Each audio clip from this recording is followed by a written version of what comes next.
just roughing out some string. So this is a half square meter. Fluorescent green.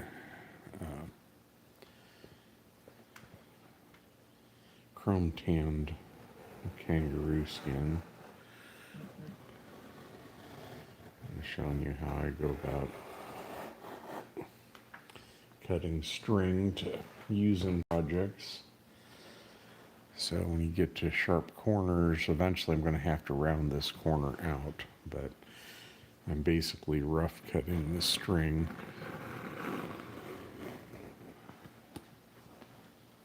And I'm just setting in an easy chair because it's an easier place to have natural light to do this. So this is an inside curve, so I'm pulling harder that way. And then once you get to the corner, I'm letting it bunch up a little bit, cutting it a little wider.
So when it gets to about 90 degrees, I typically will take a pair of scissors and I will cut a boomerang shape out.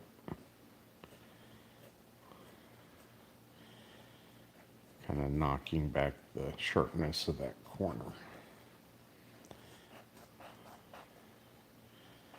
In this case, it's a section of leg. It's kind of wrinkly, a little stretchy.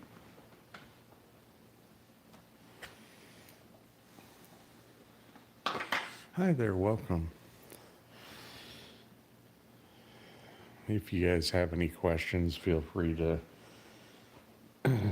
ask them in the comments. I'll try and respond live. I'm just cutting some. This is a chrome tanned kangaroo in fluorescent green. It's a second. There's a few different issues with it, but I'm just cutting some fluorescent string. I'll show you how I go about it. Now I'm creating friction between a hotel room card I've pinned under this fence to stabilize it, and it holds the plain leather easier.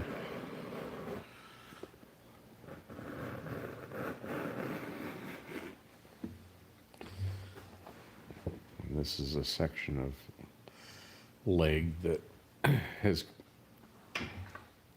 I need to round it out so that it cuts easier.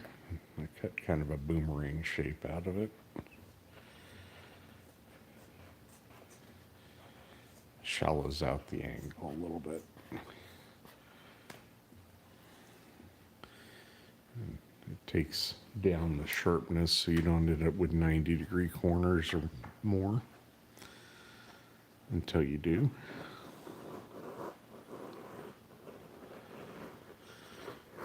Going around curves, I find it easier to pull it wide. Now I'm cutting this about 8 millimeters, because the end string will be 6. I just want to have plenty of room to bevel, and since this is a chrome tanned leather, it's nice when you're cutting through a little bit of the skin side as you're beveling, because otherwise it doesn't want to stay cutting. It wants to ball up when you bevel the lace later. This is the neck area. Hello there. Cisco. Is that Cisco? Hi. Feel free to ask questions. I'll try and answer questions live. I just found this kind of cool green hide. And this was from another whip maker, because that's what I do. I braid whips.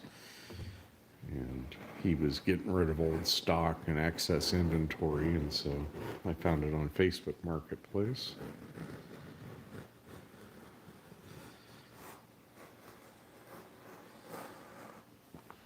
And I'm turning this hole. Now this is about half a square meter. It's a few square feet of hide into string. And I'm cutting it wider than the end result, so I'm rough cutting this. It's called roughing out some string. And it's hard to be both a cameraman and cutting string, but I'm better at cutting the string than I am at working the camera. But I started sharing live last month. I thought I would just continue the trend since people really like watching the videos and listening to the sound of the leather being split.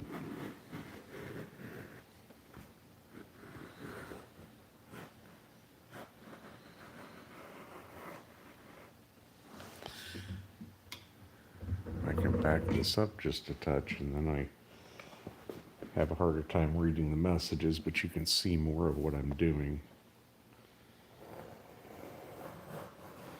So I get a little more range. Thank you for joining me. I'm just cutting some leather lace or leather string to braid with. This happens to be fluorescent green.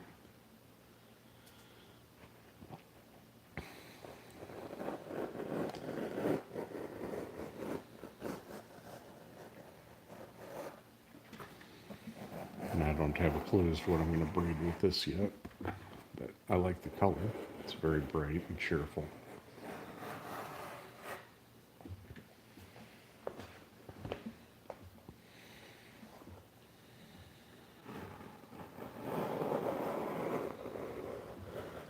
This leather's about 1 millimeter thick.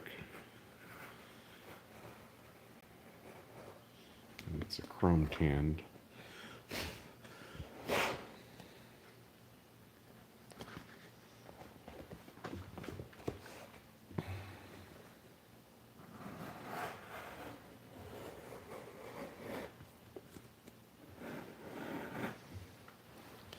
What does it say? Is this leather? Yes. It's very calming. I love to cut string and bevel the lace and braid it. I like what I do.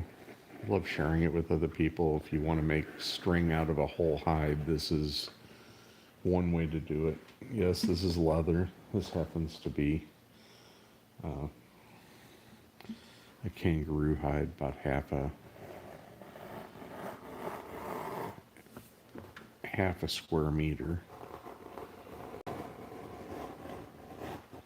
So it's really, you can hear the blade chewing through the leather because it's tough stuff.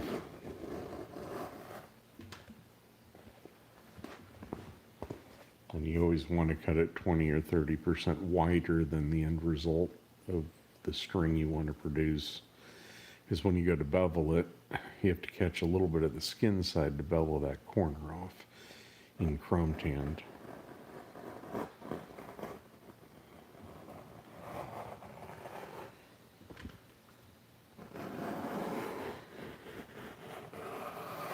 And it's not about how fast you do this, it's about how consistent you can keep the tension, much like when you're braiding.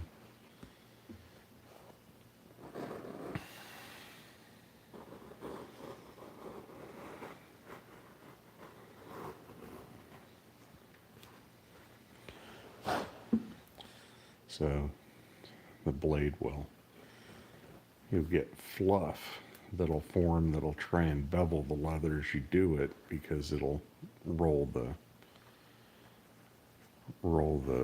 flesh side a little bit. So I've got a 5-gallon bucket I'm just depositing all this string into. I'm going to try and cut this whole hide into one strip as best I can. Makes it easier to put it on a spool.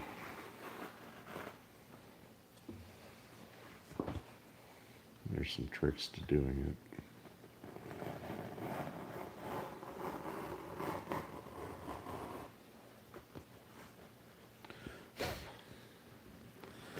Blade is starting to talk to me.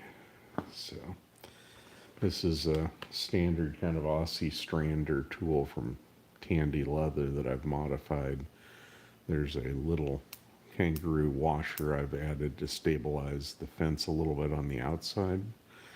You can see how floppy this fence is. You can lock it down with a cam, but then the problem becomes trying to control the plane of the leather this way, and you can't hit this wheel and adjust it if you lock the cam, which is this screw. The blade holder, I put a kangaroo washer under the metal washer, and I've changed this for a knurled number 8. Number 8 is the size of the screw, 832, I think. A thumb screw, which I can grab with my pliers and get a lot more tension on. I'll lift this blade up to where I've got fresh skin, or fresh cutting surface. This is a number 11 scalpel blade, and I can break this off. I don't want this up top where I can catch my fingers, because if there's a way to cut myself, I probably will do that. Doing that on live cam is not as much fun as it sounds, although it's a nice reaction. If there's ways of screwing this up, I'll figure out how to do it. I've pretty much screwed a lot of stuff up, but that's how you learn. And this is just my way of cutting, rough cutting string. And this hotel room card is a cut so that blade comes to about the back edge of the blade. You can kind of press it down. Now you'll hear the difference when this sharper section starts cutting. See how much quieter that is? It's because I'm actually cutting instead of... The front edge of that scalpel blade has a wire edge, and so that wire edge, if it folds over, now you're dragging through instead of cutting.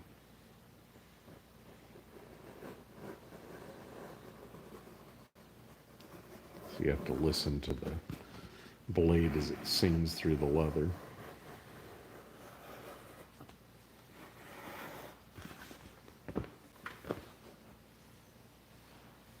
But feel free to ask questions. If you like what I'm doing, like me sharing how I go about doing stuff, consider subscribing. I appreciate subscribers and likes, and I'm doing this on camera live for you guys because a lot of people are like, can I come hang out with you and learn how to do a bunch of stuff? It's like, you'd have to hang out here a month, but you can sit and watch over and over on video how I go about stuff.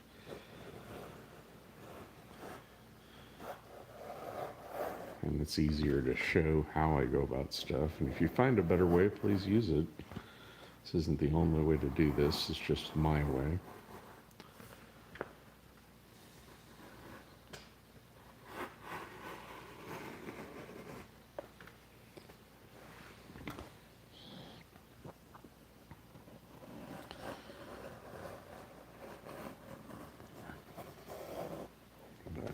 If you want to be alerted, hit the bell or whatever, and when I'm beveling string later, you'll be able to notice that I am using the beveler. You can watch me bevel this into beveled string for braiding. All the work in braiding that is underrated is the prep work to get everything smooth and perfect. So the more perfect the string, the better the braided thing will come out. You'll notice I'm pretty much holding this part straight, and I'm moving everything between where I'm pinching this leather to this card and this string. I'm pulling it in a straight line. So it doesn't, yes, I'm using it in my right hand, but you can use this tool even as a left-handed person because the control is actually your left hand. And I have the skin side down and the flesh side up because this is a tougher surface and I want it towards the bottom of the blade. And you'll get little fluff bits where it tries to collect and cause it to drag on the string as it goes through. You got to back it up every once in a while. Get that ball out of the way.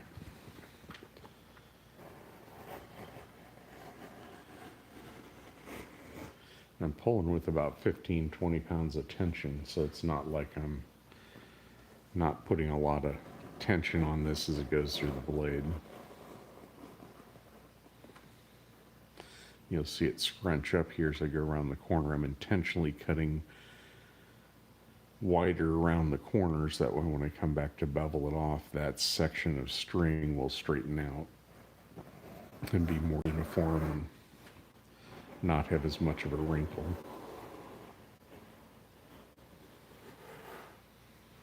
You can see a slight bulge there of about 1 millimeter between here and here. But you want that, and you always cut off when you're resizing on your resizing pass. You want to peel off that outside edge.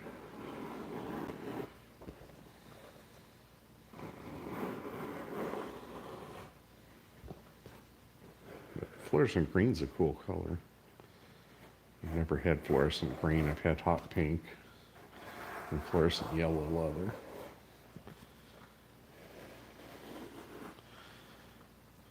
But if you have any questions, you want to know stuff, please ask in the question, type in a comment. I'm doing this live. I'm going to try and read the screen every 30 seconds or so I can answer questions and interact a little bit.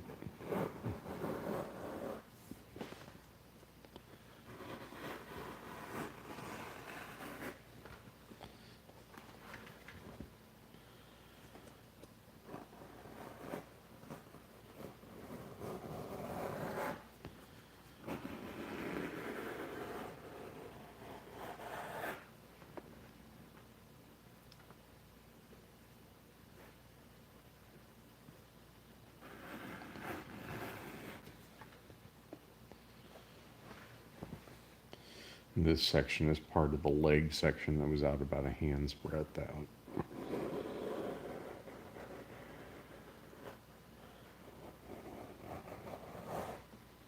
When you get sharper than about a 90 degree, you'll want to come back with a pair of scissors and cut a boomerang shape.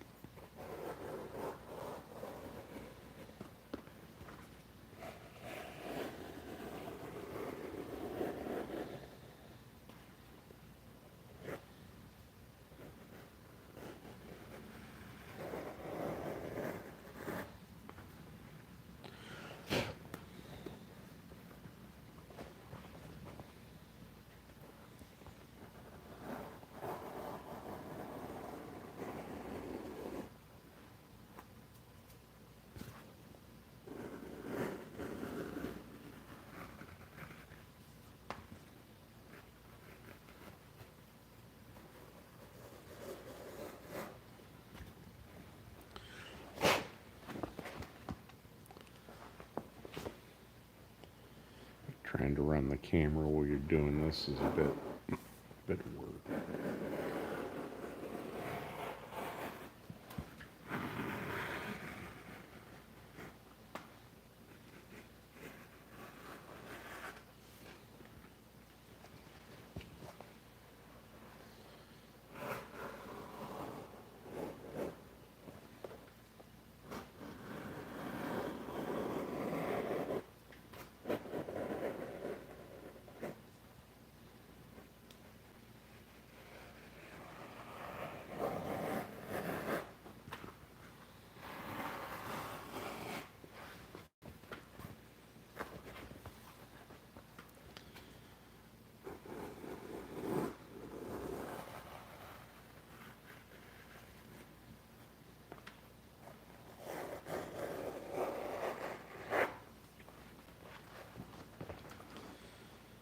This is a 90-degree-ish area.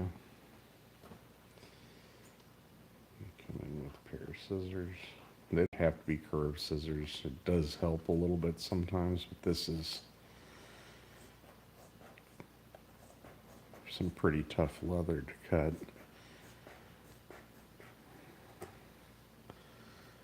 You know, with kind of this boomerang shape. But it widens out the curvature so that you're not fighting it so much.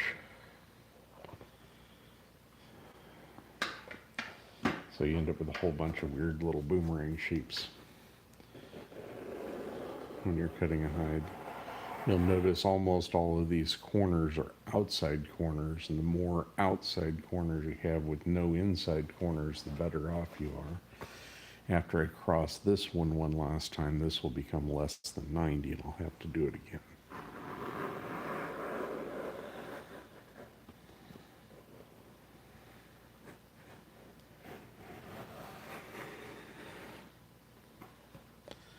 And it's still more than 90. I could do it one more time, but I'm going to go ahead and round it. It makes the string less wrinkly.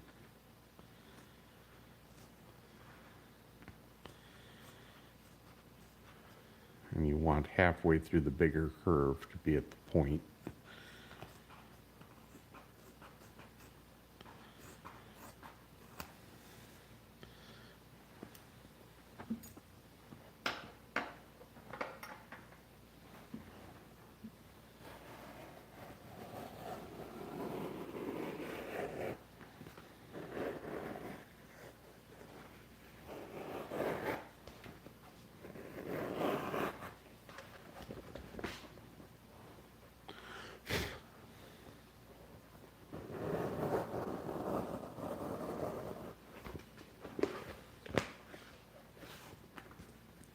Welcome to my channel, guys. I appreciate you. Thank you for joining me while I'm cutting some string. I'm just showing the process of cutting string using an Aussie strander that I've modified a little bit to cut some oversized string. Rough cutting is what I call it, roughing it out into lace or string. You can always cut it smaller, but you can't cut it bigger, so I always cut it bigger than I need.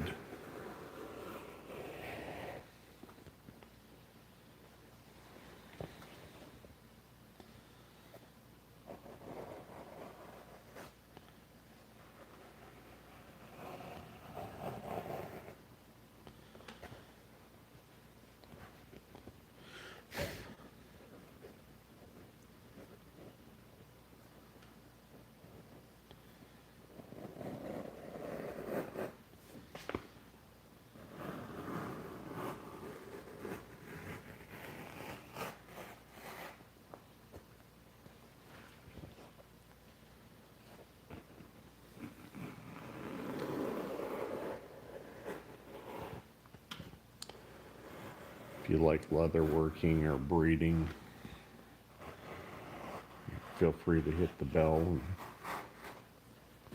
you come see me every time that I'm live on here. So if you pull the string backwards through the blade like this and pull this, this is a hotel room card with a cut in it where I forced it through the blade.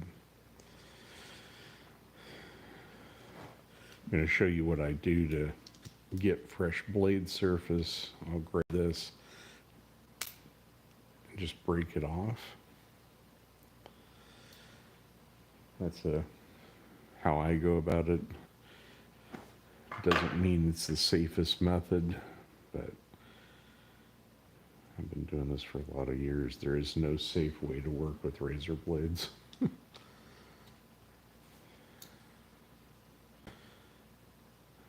Best laid plans will lead you in the wrong direction. So I'm out of blade anyway. I'm going to get a new blade. So in this case, I'm using scalpel blades. So this is a number 11 surgical scalpel blade. It's about a nickel.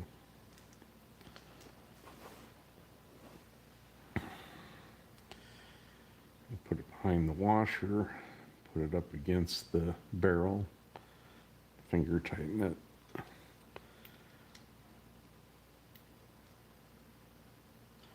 I've modified the design with a thumb screw, which I can't tighten nearly enough for my liking.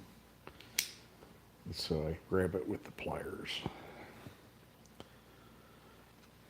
And I'm outside of the string, so I need to put the string back in that hole.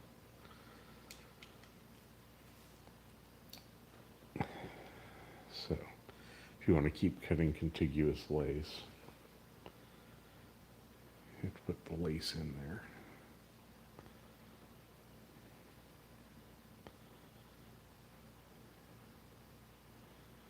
Put it up against the barrel. Finger tighten it.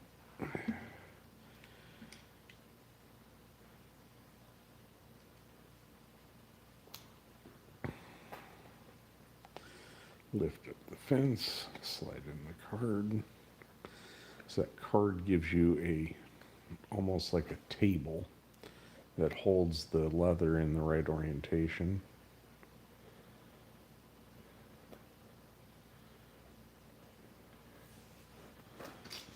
And then a tip to keep you from stepping on razor blade bits, stick the old blades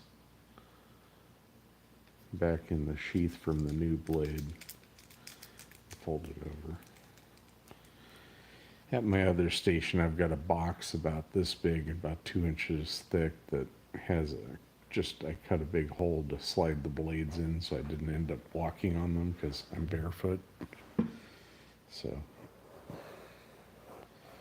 and I like the natural light in the living room, so I'm sitting in an easy chair doing this. Sitting in my office chair is possible, but all it is LED lighting in there.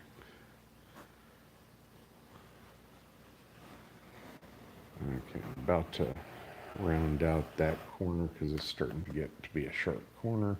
So I think I want to come in here and round it out here.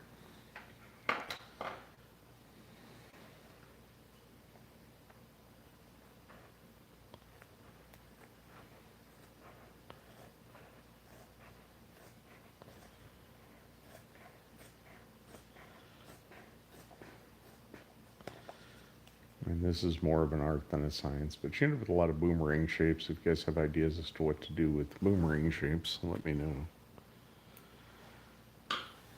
I usually try not to waste any of this leather.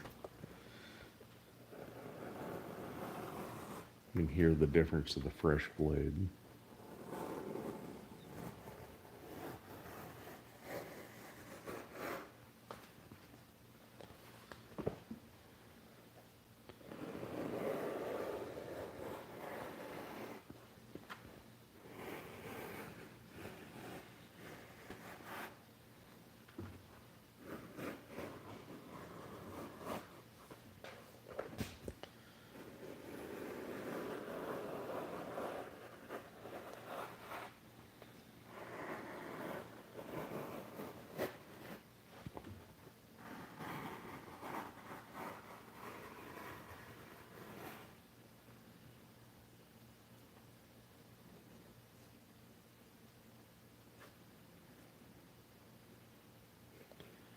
Try and get the little bits of fluff. I hate little burrs like that.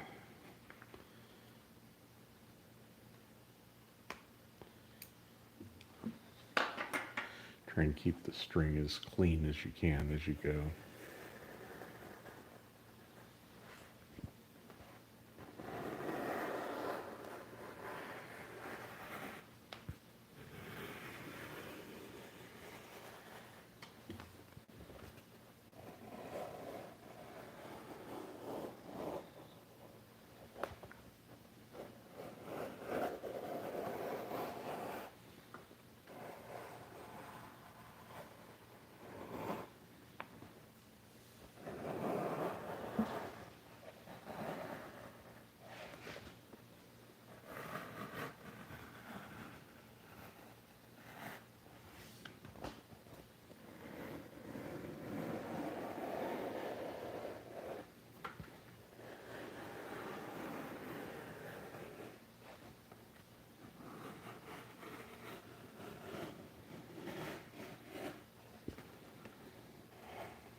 you guys have any questions about what I'm doing with rough cutting string here out of this hide, feel free to ask.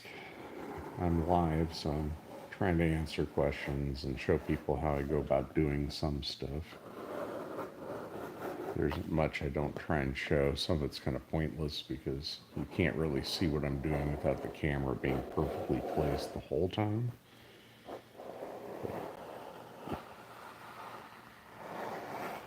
If you like watching people braid or braid whips, cut leather.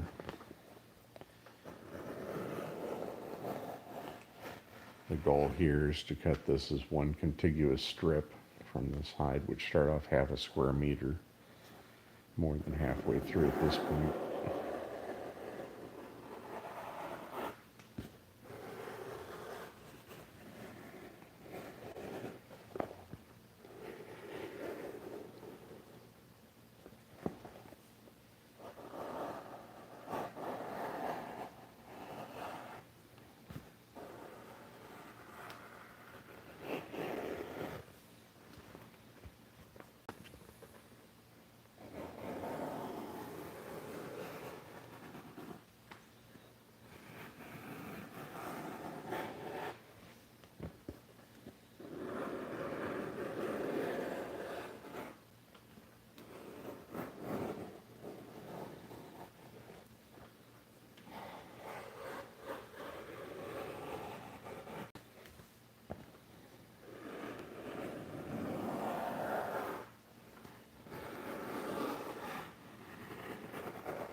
The little furbles off the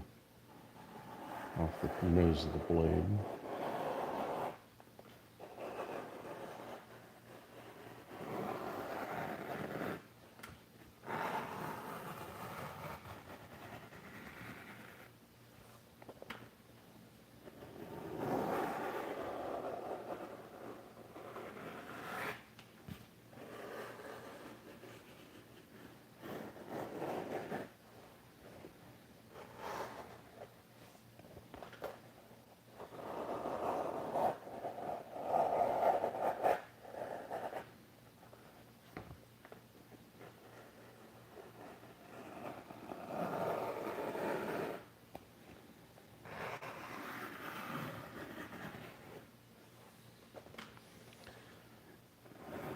Thank you for the like.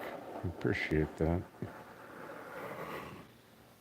If you like watching people cut leather or interested in leatherworking or breeding in particular, you might like my channel. You might subscribe to it and see when I go live. Try and share how I go about doing pretty much everything, or as much of it as is reasonably possible to share. Try and even this out so it's not quite so sharp of a corner. At some point you won't be able to even it out.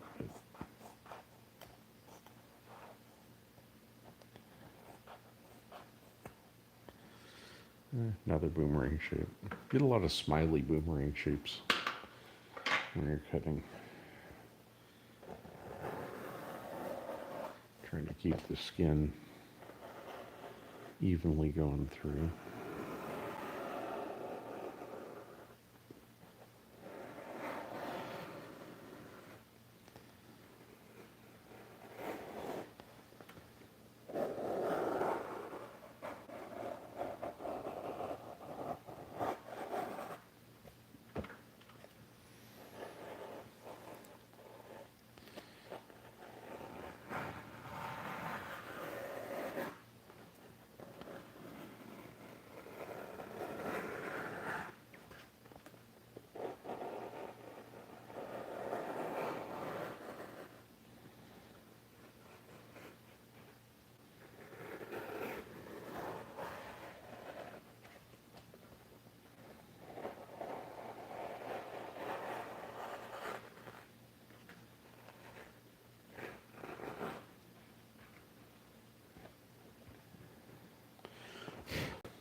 blade's starting to talk a lot.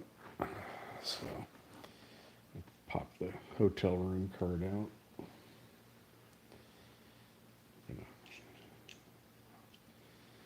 So this is a knurled thumb screw that is a number 8. I think it's an 832 to replace the one you needed a screwdriver for, because I don't know about you, but trying to grab the screwdriver is a problem. I'm going to move the blade up 1/8 of an inch or so to get fresh blade. Crank it down, because I can never get it tight enough with just a screwdriver to hold a scalpel blade. Now this design was not meant for scalpel blades. It was meant for like a Schick style injector razor blade. And it was meant for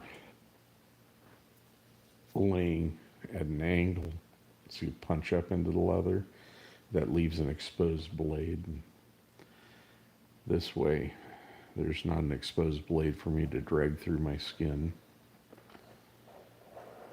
You can hear the difference.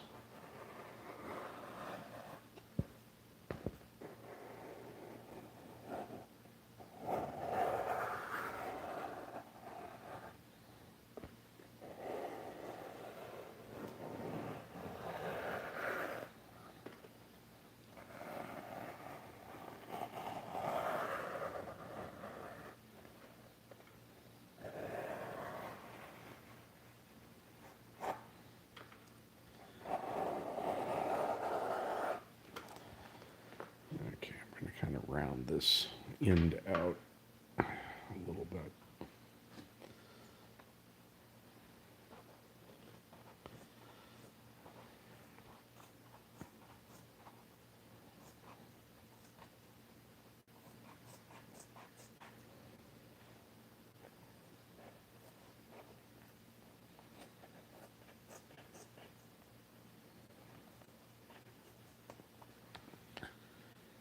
Another boomerang-ish shape.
So when you get to a sharper corner, you can pivot here, which rounds out the shape, and it rotates like a compass around the edge. And I'm going to take this down. That way I've got some usable leather for earrings or other things somebody might want to use it for, because I don't do much solid work. I mostly do braided work. Got to try and make the scraps useful. If you're making slingshot pouches, it's kind of a cool slingshot pouch material. Super tough.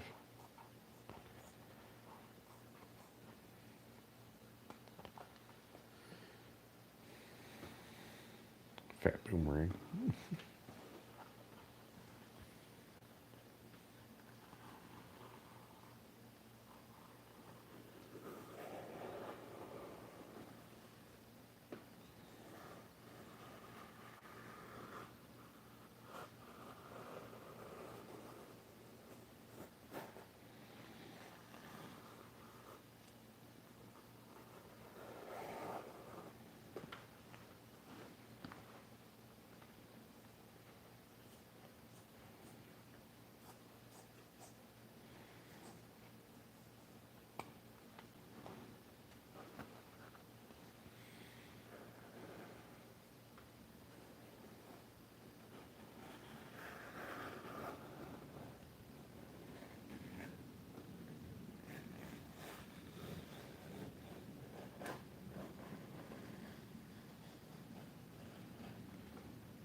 probably the last boomerang shape I'm going to peel out of there.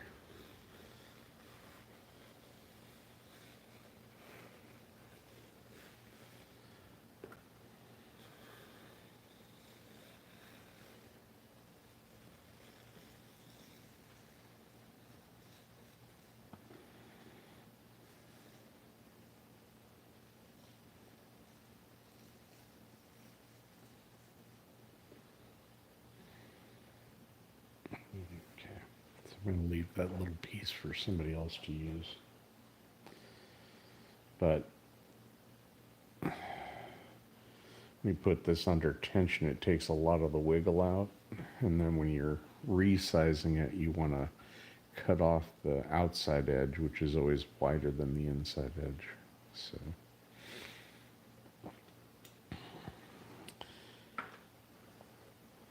there's a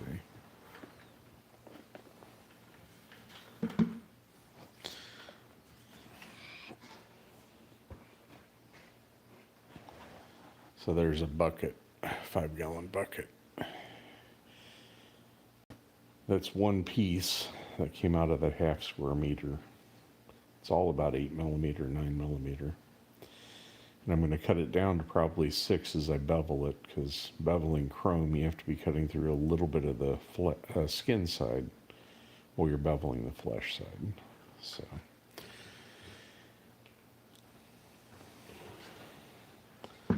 I'm going to try and wander into the other room, and I'll resize this.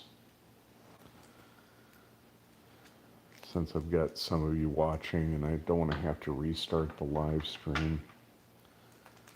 And I'm not sure how to pause this. I don't see a pause button. So I'm going to walk back into my shop here and try not to break everything in the process.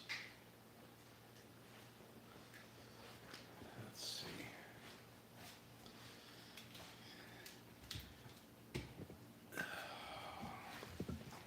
See if I can pick this camera up.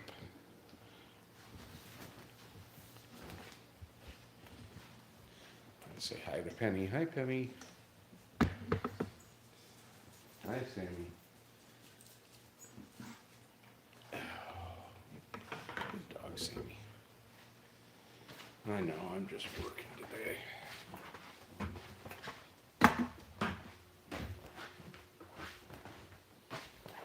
Plug you back in. This camera doesn't work well for...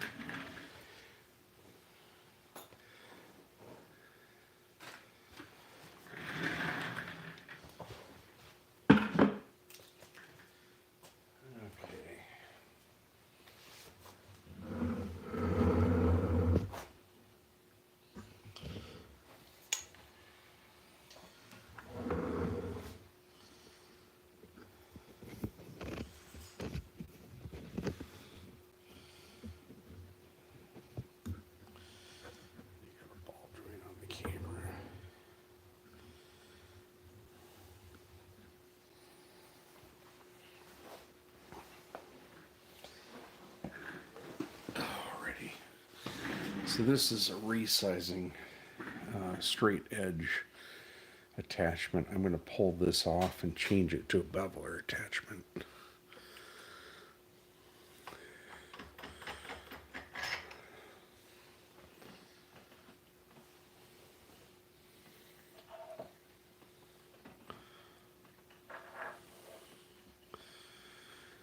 Okay. This is the beveler attachment.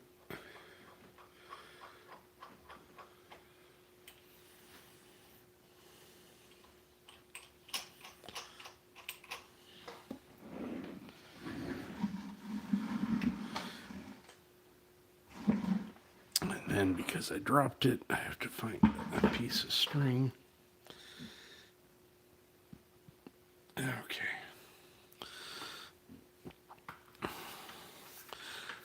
So I've got to pile the piece of string into a pile here so I can get to the other end so I can bevel it down.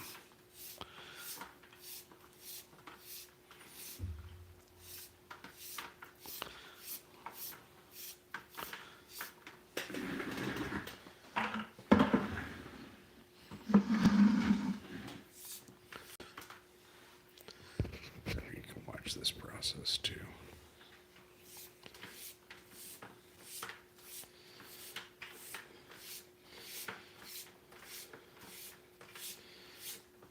There's several hundred feet of this leather string. I'm trying to rewind it to the very beginning, because that way when I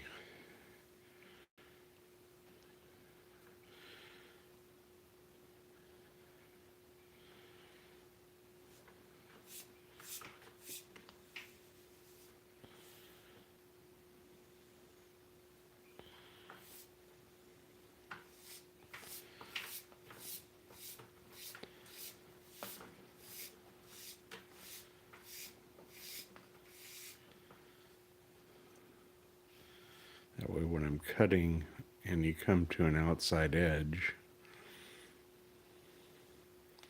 that way I'm cutting off the outside edge, not the inside edge.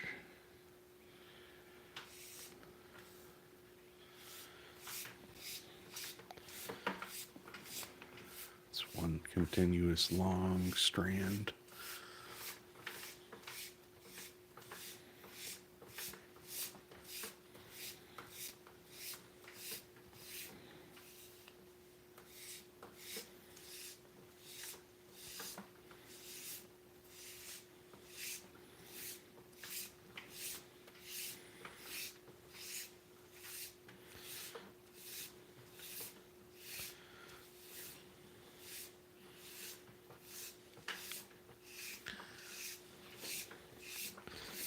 And I'm almost to the end of the string in the bucket.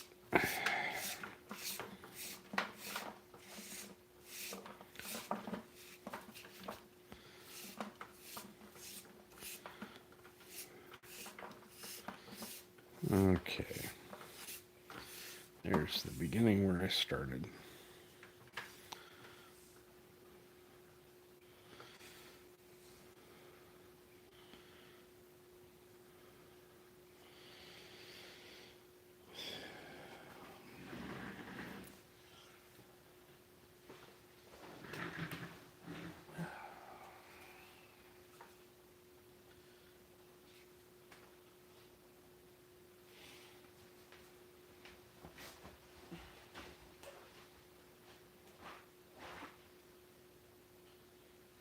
Okay.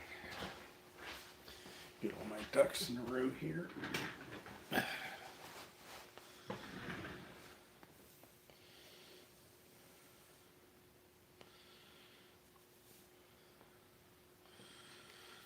just going to pull it through into a pile on my left.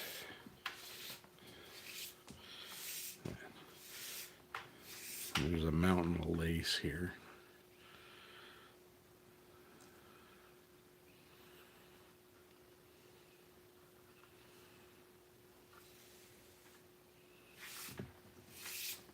I should just started with what I had, but I needed the bucket to catch the scrap.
Okay. So, what I want is to squish this up and lock it down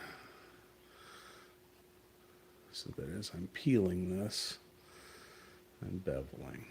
Okay.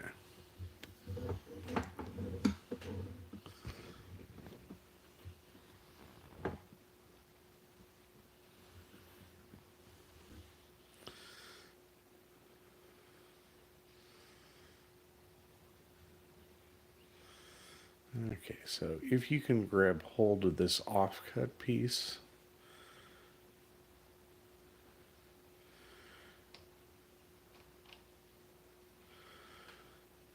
and peel it and pull on it, you can bevel this fairly cleanly with less chatter.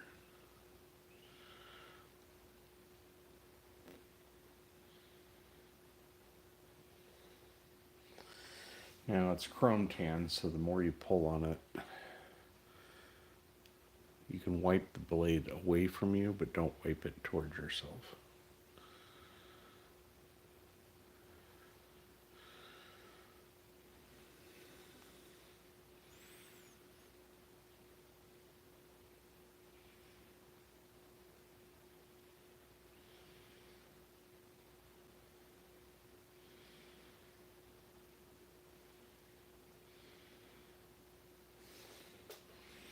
You can see there's just a hair of the skin side. And that helps hold that together as it goes through, but it's not strong enough to pull on. Okay.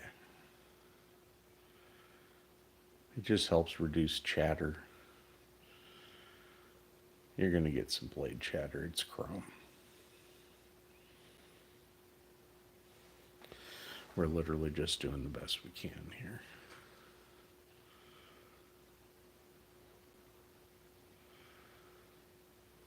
This also dry stretches it. So it takes some of the stretch out of the chrome tan.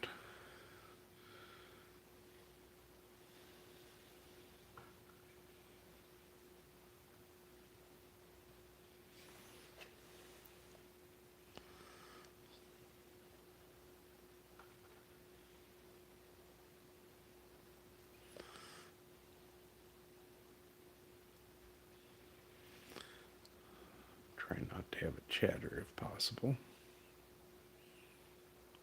Or try to have minimal chatter if possible.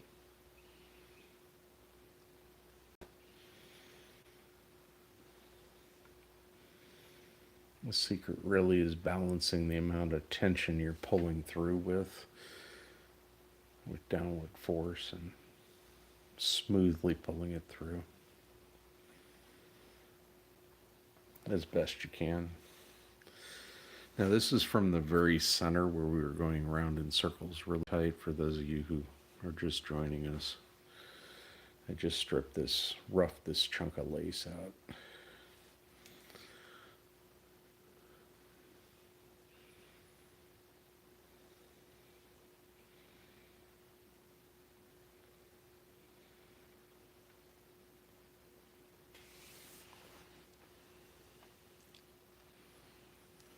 But you can see how clean of a beveled edge. This is a set. This is a 30-degree beveler. If you have any questions, feel free to ask questions in the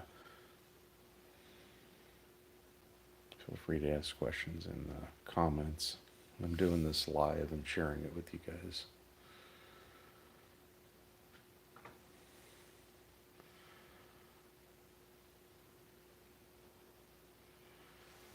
Wipe it forward. Can't wipe it backwards because that's the direction the sharp edge is.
focuses better on the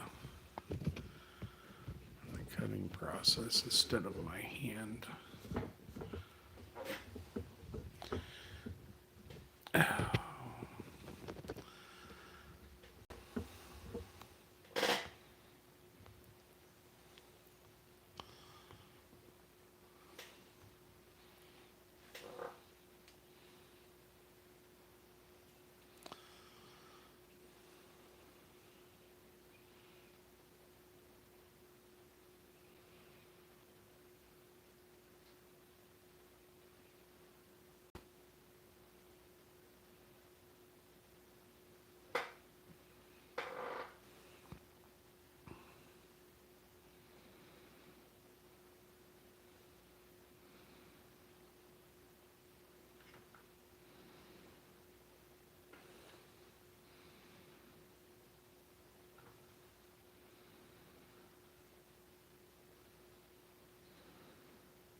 You're trying to balance the tension you're pulling with the friction you're creating with two fingers on the backside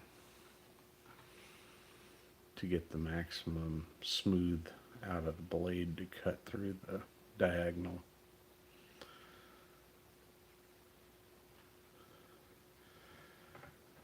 And it's cutting really cleanly. I don't know if you can tell, but even though it looks chattery and problems, for chrome it's beveling really beautifully.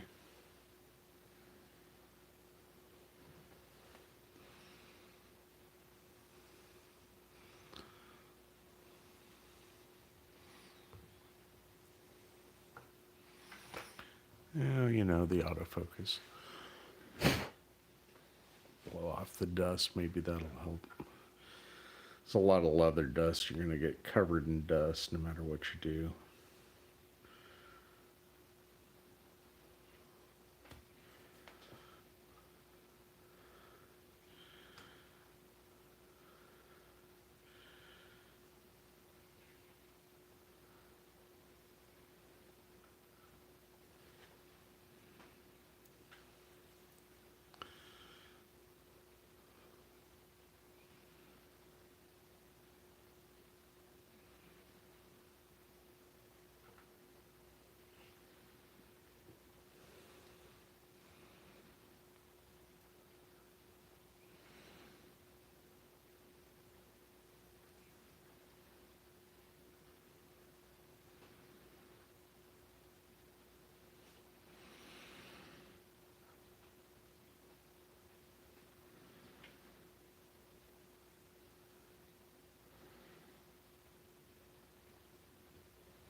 If you have questions, feel free to type in a question or comment, and I'll try and answer questions as I'm going.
100 feet of this lace, it's one piece.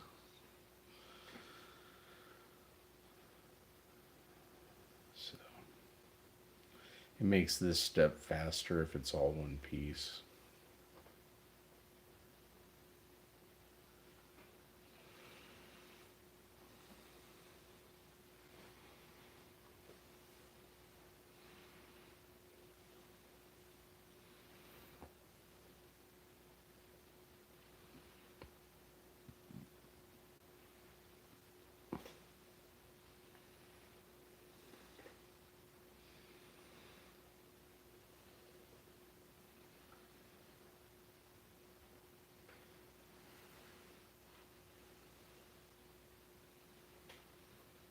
But it's very, very satisfying to,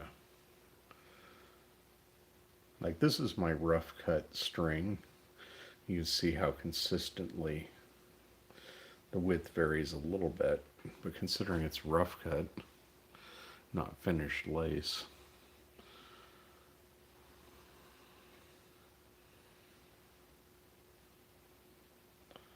it's pretty darn consistent.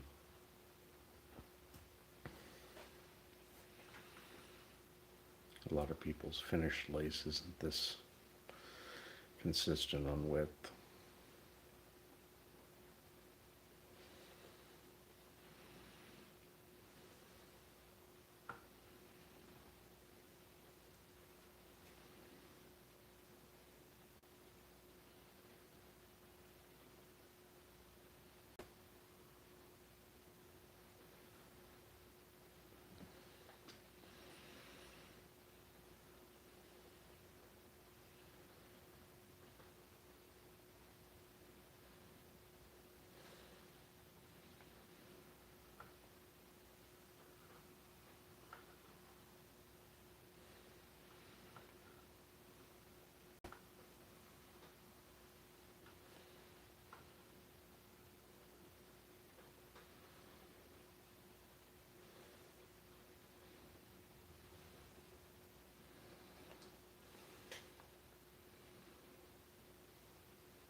It's a balancing act between how much friction you're creating with your back two fingers and how much tension you're pulling on the front to keep the string in tension so that it cuts smoothly.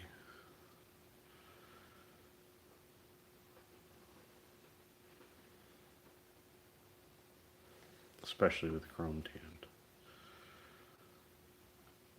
Here comes an outside edge. So that's where you went around it. I went around a sharper corner. when I was cutting the string.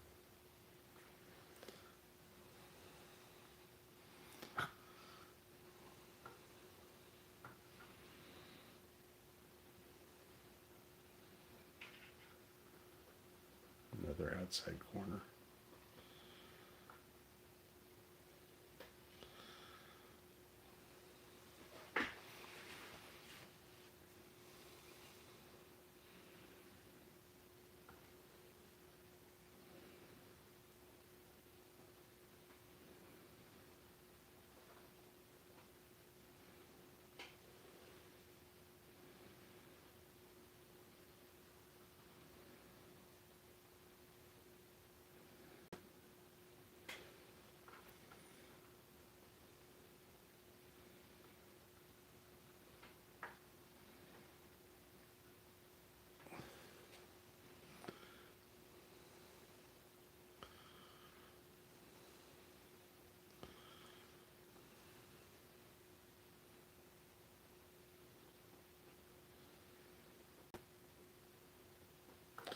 Talk about making thread, right?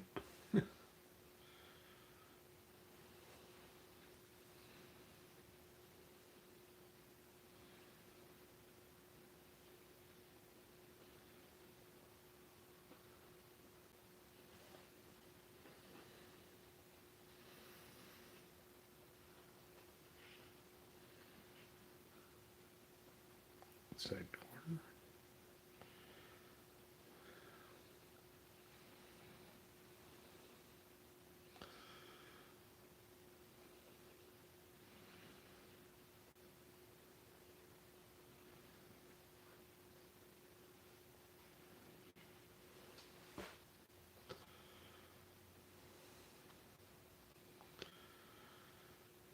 Try and keep all the scraps in the bucket I can.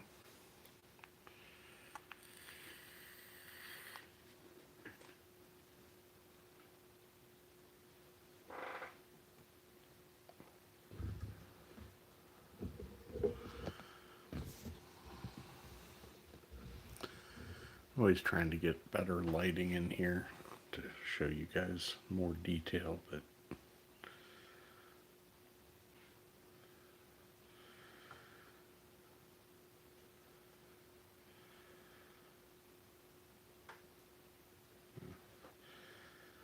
this is chrome tanned, so it's better to cut through just a touch of the skin side, or what you're going to get is a bunch of chatter.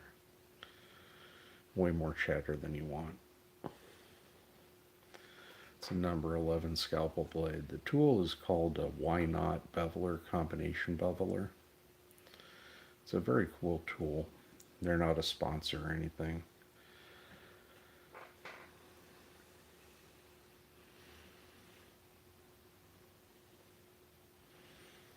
I spent my own money on this thingy to use it because I wanted to make more consistent string to braid with. And it's super small and super portable.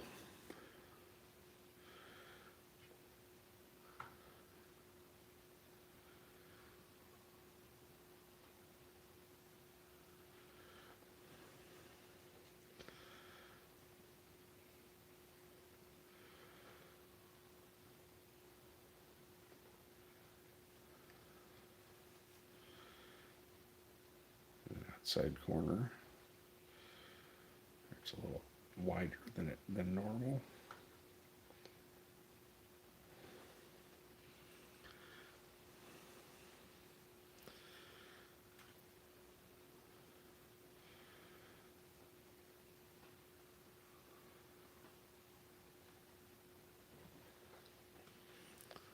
We're just making some beveled string.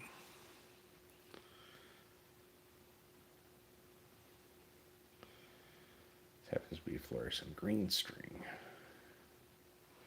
Fluorescent green leather lace that's beveled. But I find this insanely satisfying. I don't know about you guys. You can ask questions in the comments below. I'll try and answer them.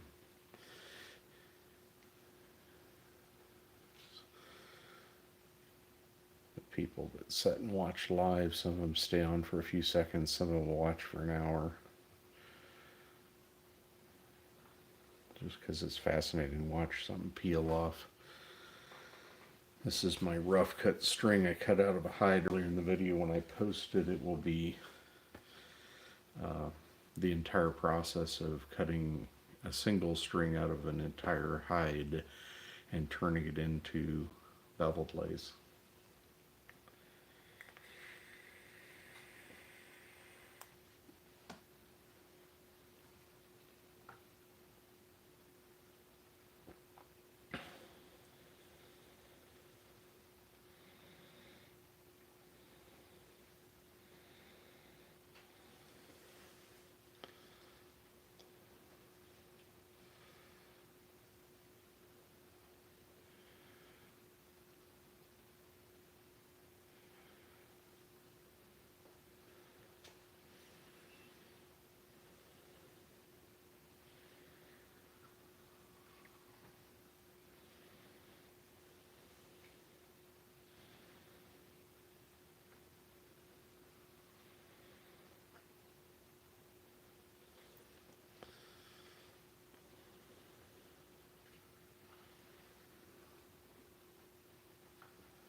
Been using this tool for 1.5 years or so to cut string. I highly recommend it if you're going to process enough string to make it worth it.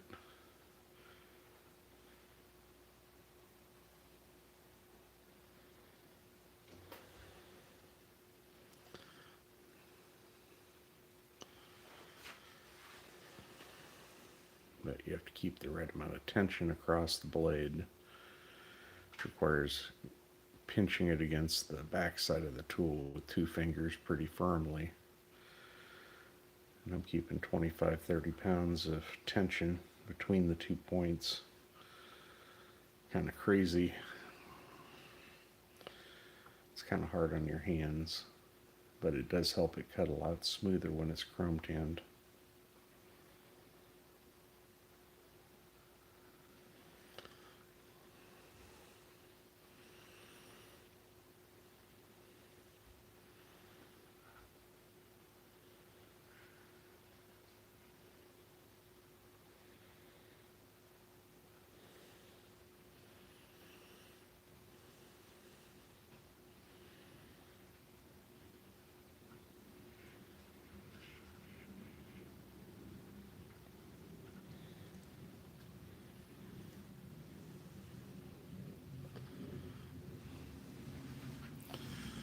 Oh, my hands are cramping up.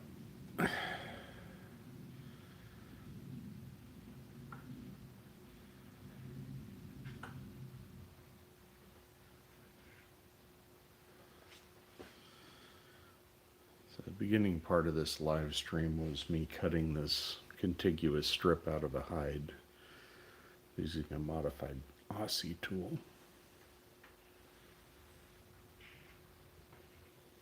But if you like this sort of thing, please like it, hit the bell, subscribe, whatever. I appreciate you guys. You see more of this process of whip making and cutting string, wet stretching, like veg leather, that type of stuff.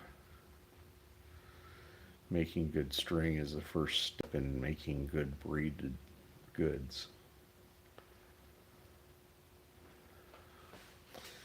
Okay, so I'm going to show you guys how to change the blade. This chatter pattern tells me even though it was under tension, it's not cutting smoothly. So I'm going to flip this out from the blade. I'm going to grab this blade, snap it off. And because I work barefoot, I'm putting it in a little safety box. Nothing worse than when it goes flying across the room.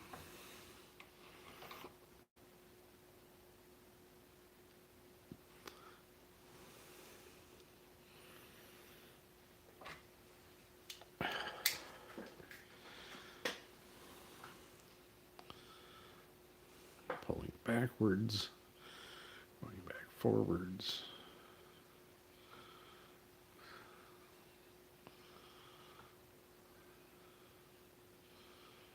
Now it's cutting cleanly again.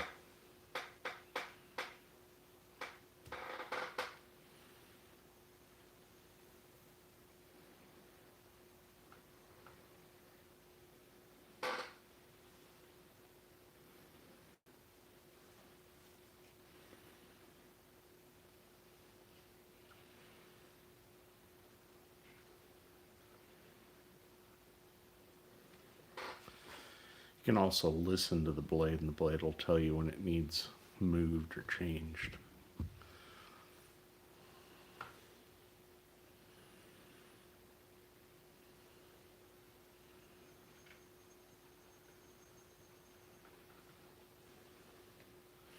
So you can see the difference in width.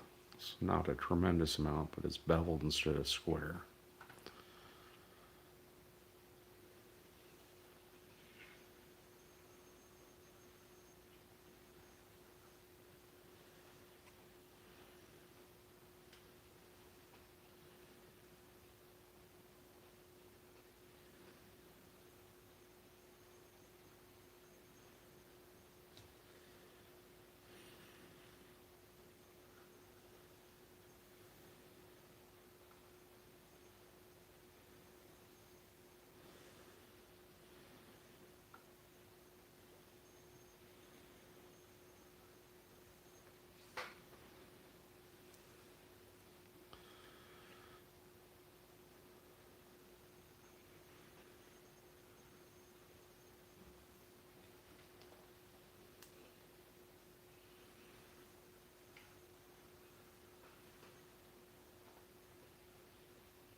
I'm sitting here live. If you have questions, feel free to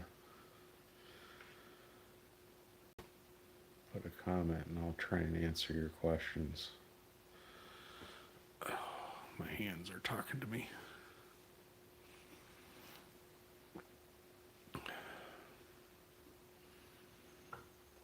I've been at this an hour and 23 minutes from where I started with a whole hide.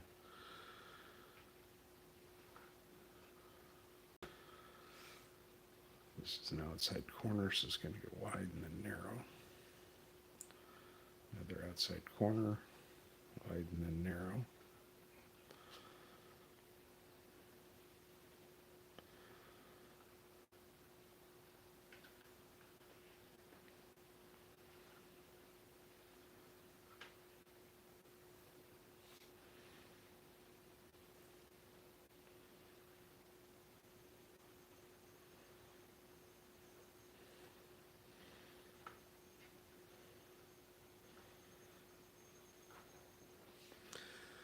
Okay, I'm getting down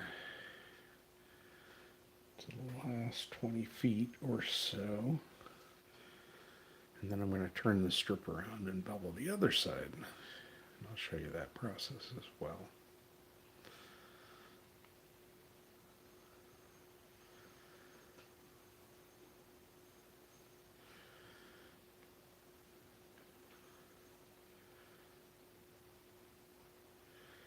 This has a bunch of warbles because you're in the center of the hide going in circles like this. And so the lace is really kind of bent and warbled up instead of being straight.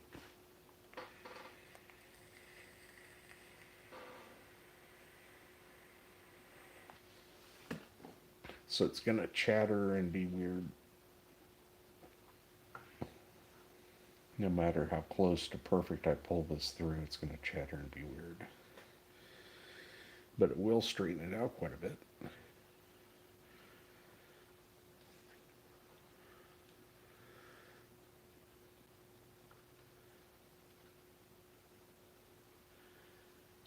See how warbly the input is.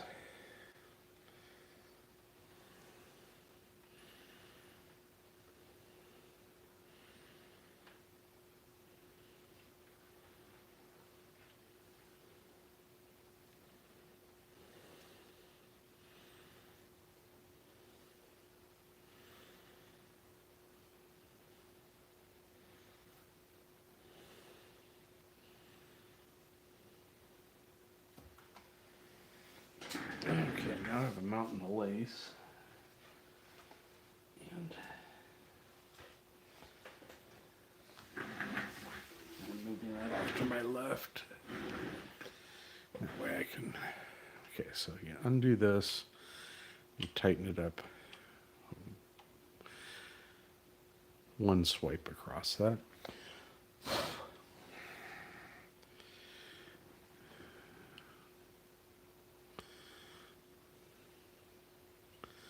And see how it cuts. It's looking pretty good now. It's beveled on both sides.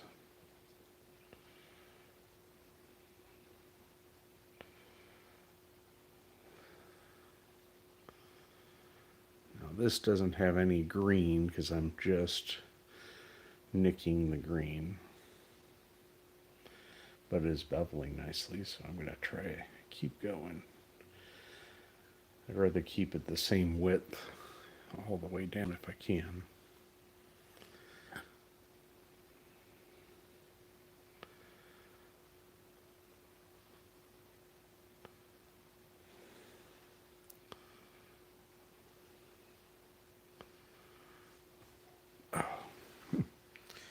Fingers are trying to lock up on me.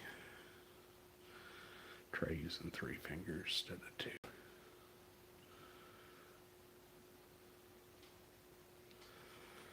Now, on this side, because you're not cutting through varying widths, you can pull it a little faster through, as long as you keep the tension.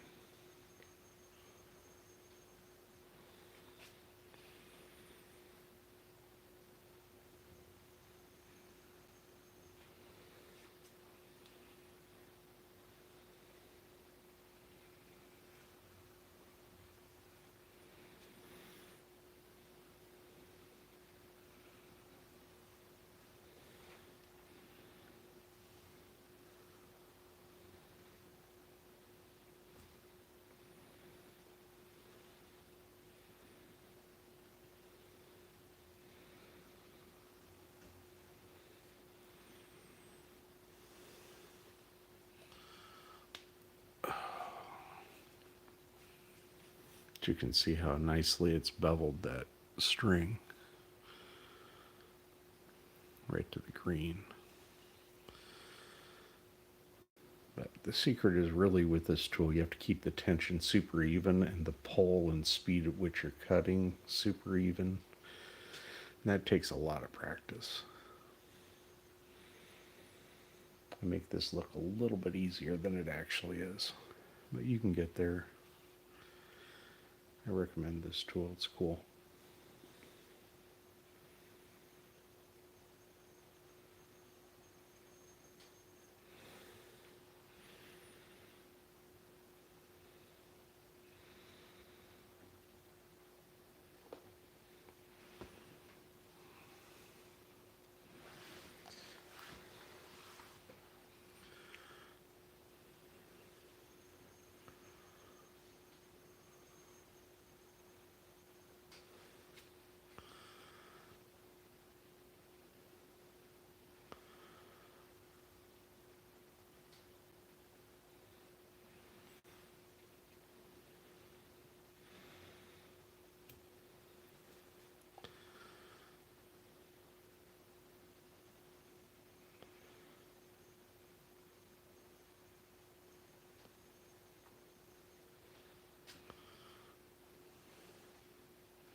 You can bevel this string with a razor blade and a credit card and get pretty good at it, but it's really hard to beat this tool for really precisely beveling stuff for the entire length of a strip, especially when 300 or 400 feet long. I can keep my concentration longer than most people on this. Not on other things, but on this.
But if you like leatherworking or braiding, you might subscribe to my channel. I always use a few more subscribers.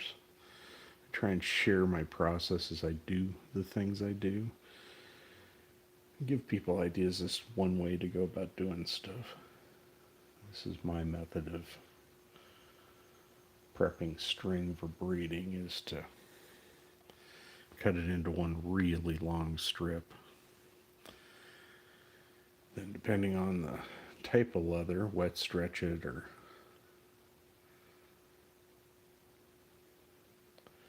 dry stretch it and bevel it. So I just try and share how I do things. I'm one guy, can only make so much stuff, and probably won't be around forever. Hopes to be in here for a long time, but you never know. These videos can outlive me by a long ways, because I usually turn these live streams on to be on the channel so you can watch them under leatherworking or lace making skills on my main channel, which is Pocket Snakes.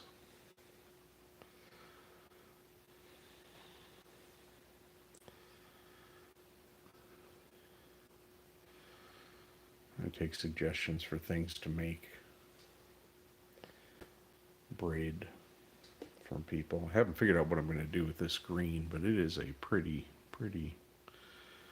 fluorescent green. I was thinking maybe guitar strap. Somebody might want a black and green guitar strap.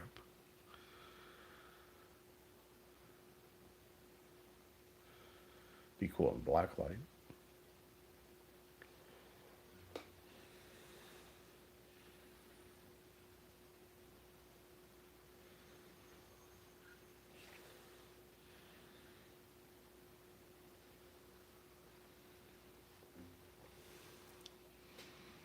Oh, thank you. Hey, we broke 200 people on at once. Thank you for the likes, guys. If you like to see stuff made, how it's done, how it's made, consider subscribing. You'll see when I go live. You can also check out the videos after I've been live if you want on my channel. Started live streaming a couple of weeks ago. Realized a lot of people are doom scrolling, and you might as well learn something interesting or find a new hobby. Something to do besides flipping through, but I try and share my methods for cutting string for braiding.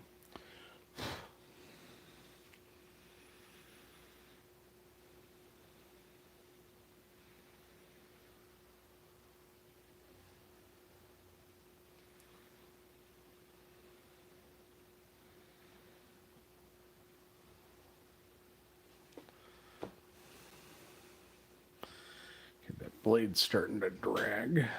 So, show you how to get a sharp piece of blade. Pop it out. Pull it forward.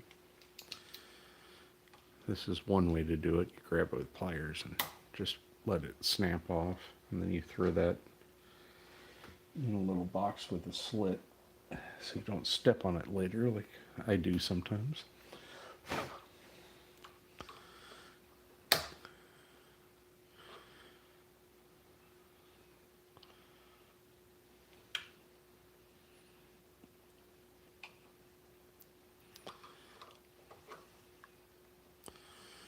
Now, I can never get this thing tight enough, so I use pliers to seat it.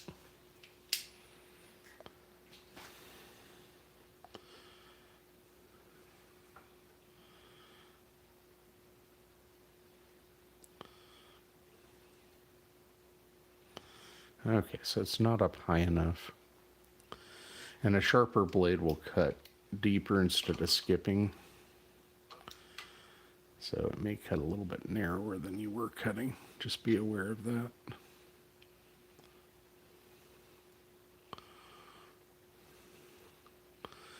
It also helps if you tilt it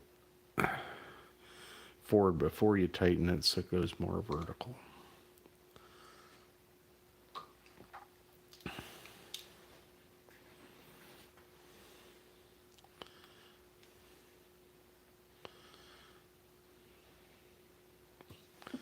Now it's cutting again. And there's where I left off.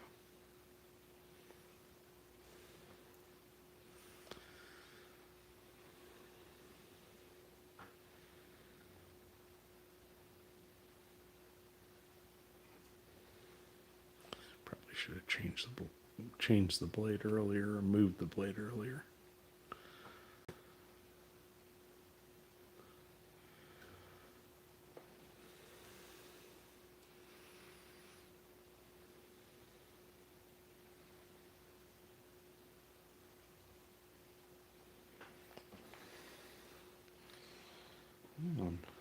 Quite a ways through this single string pile of lace. I'm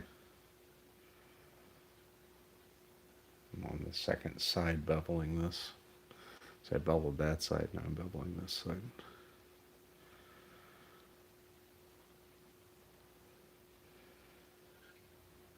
My goal was to make about 1/4 inch string.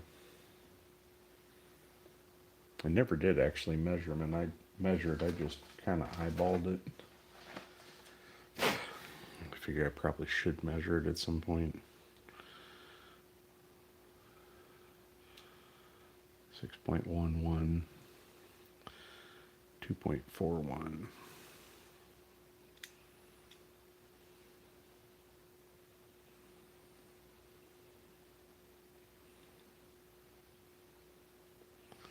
Hard to tell. 2.37. So it's about 1/4 inch, 15/64. A little over 6 millimeters. Not a bad eyeball job. I started off with about 8 millimeter string. I cut it off the wobbly side first and resized it, just trying to mostly bevel the entire edge.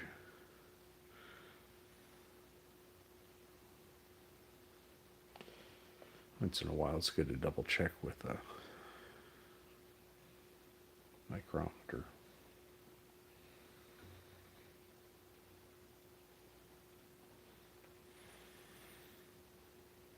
You get pretty good at eyeballing stuff.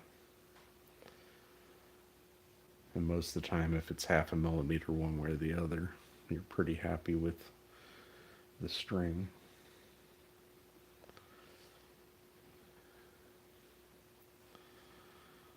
It's not a bad tolerance for working with a natural material.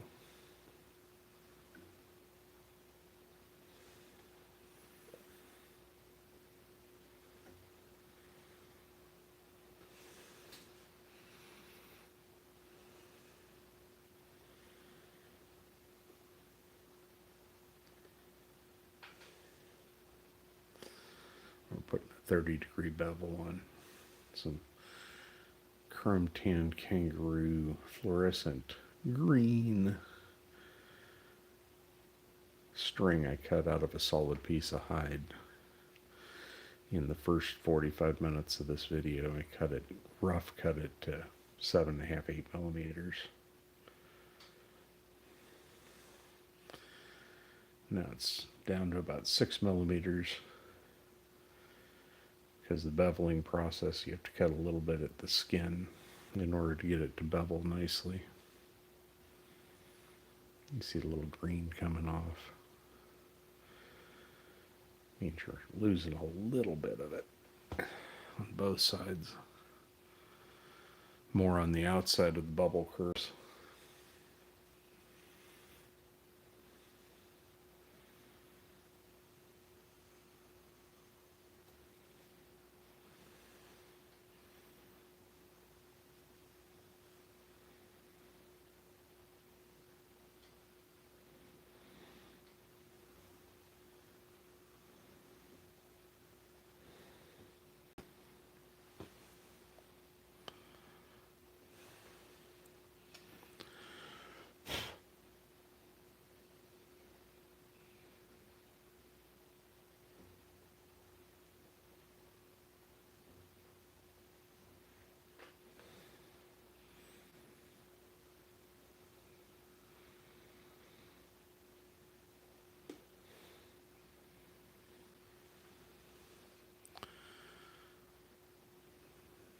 Thank you for tuning in and watching me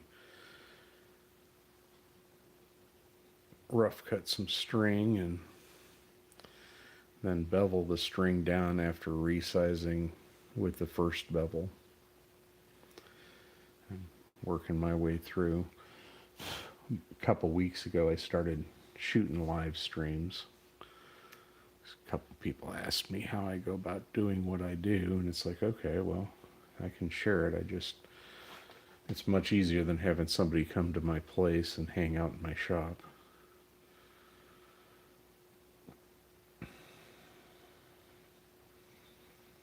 Plus, if they get bored, they can watch it later or pause it or whatever.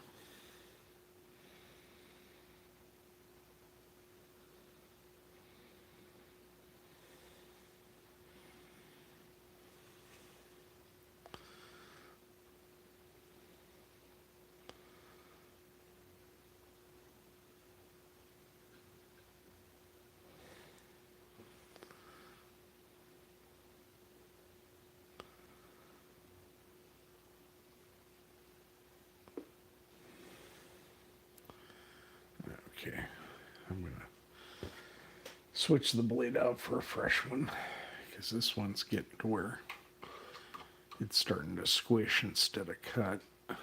You can hear it more than see it, or I can hear it more than I see it.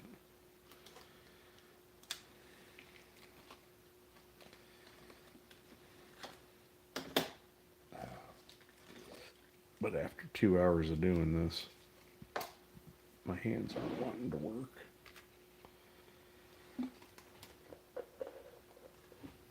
So this is a number 11 surgical sterile blade, which is just like a number 11 X-Acto, except for it's got the scalpel lock shape stamped into the blade. And then you slide it under and forward, thumb tight, and then crank it down.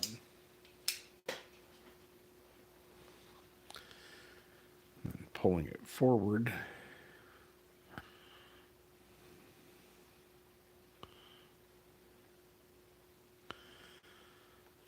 and going over where I was already cutting.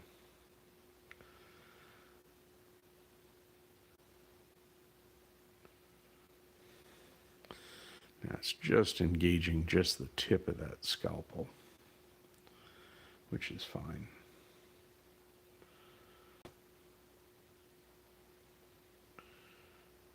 I try and get the most use I can out of the blades because I'm cheap.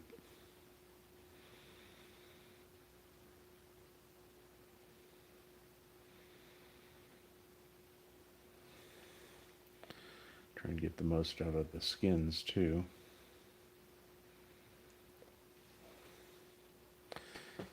Okay, I'm going to have to lift that blade up. So where it's fuzzier and a little bit thicker, the blade needs to be cutting through more of the hide. Press it forward a little bit.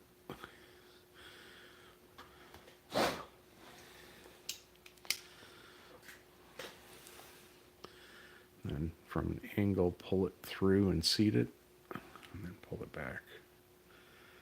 And it'll just peel right off.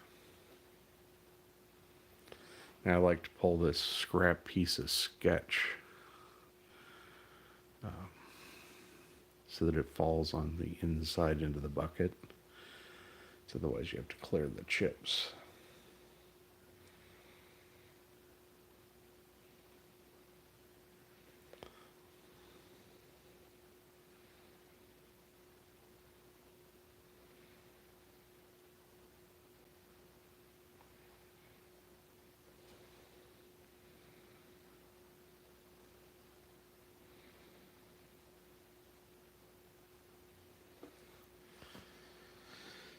But for rough cut string, it's pretty consistent rough cut. Is it on one side?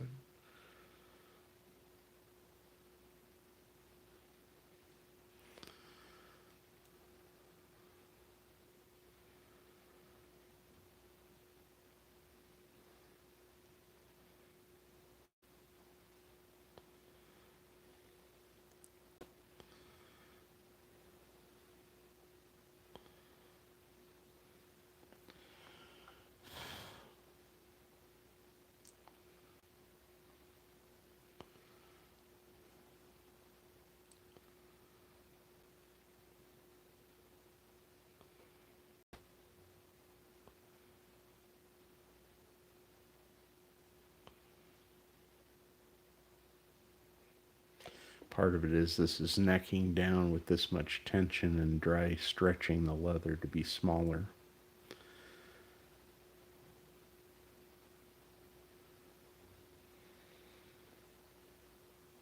And that's okay too.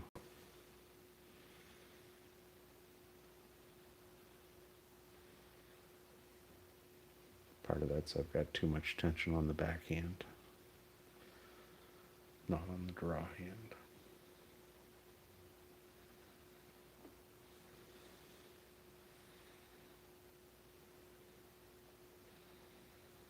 You can also feel it cutting as it's cutting, so you know if it stops cutting, which is funny.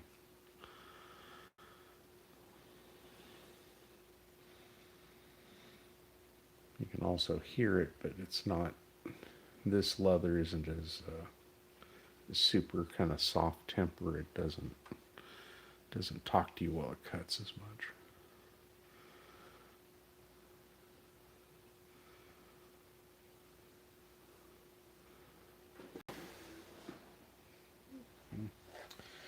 Now the tripod's trying to get in the way of the string coming in.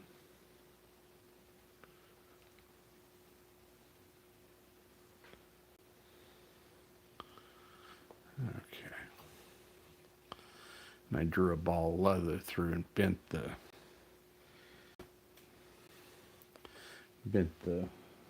front edge of that scalpel wire edge. So I'm gonna snap it off.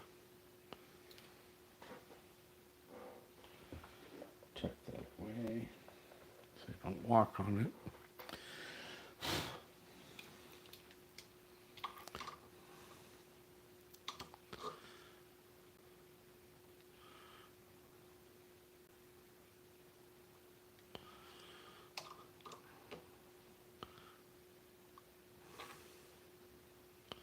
You can always wipe that way. Don't wipe into the blade, it will bite you.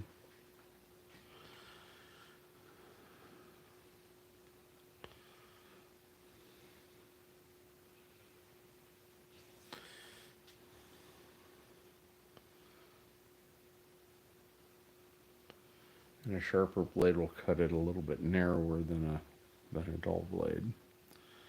It's all these things to keep track of.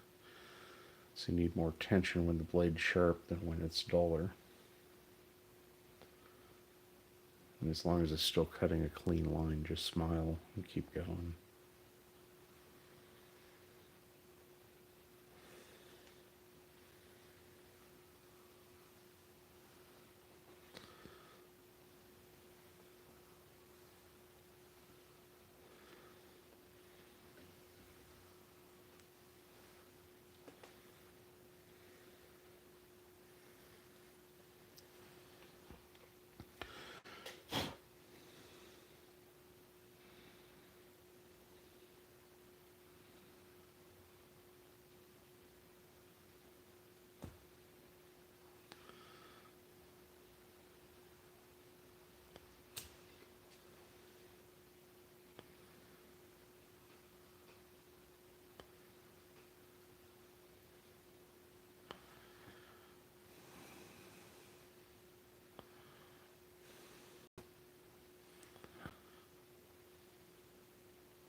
Thank you guys so much for the likes.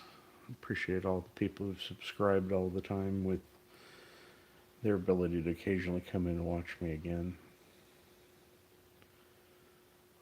I just share what I'm doing as I'm doing it. Let people see how I go about cutting string and beveling string. And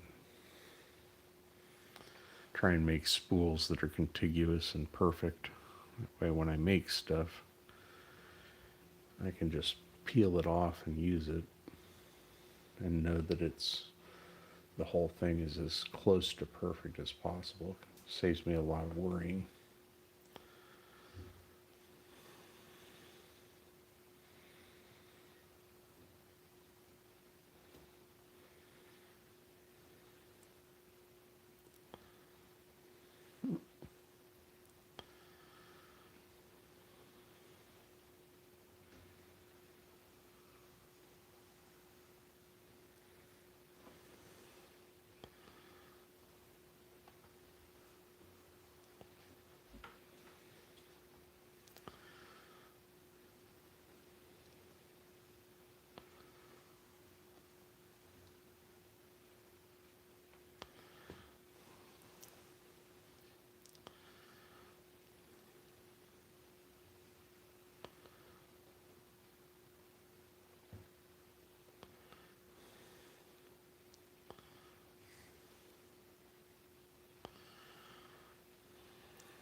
Manually setting an angle on part of it just to get it beveled.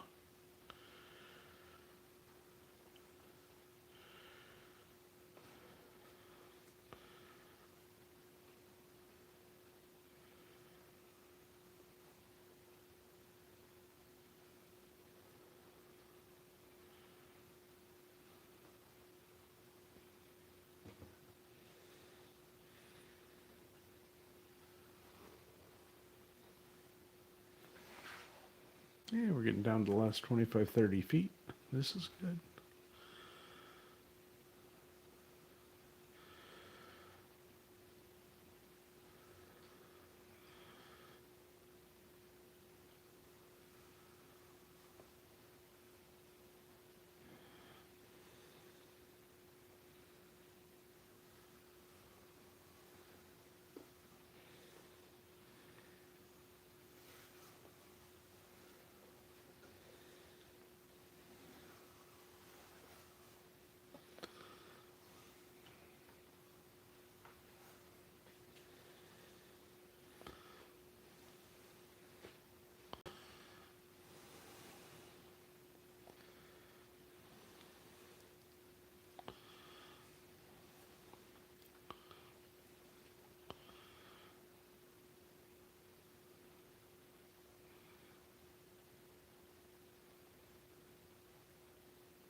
Okay.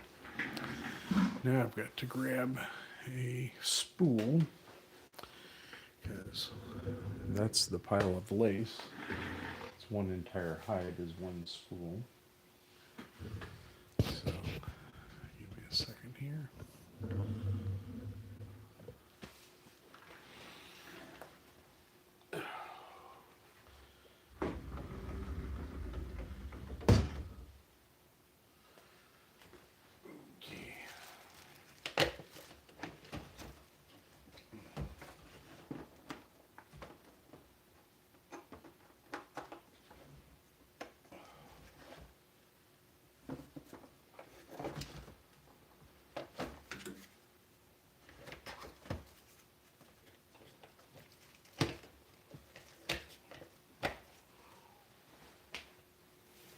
Okay. I'll show you how I spool this stuff up. So, you have to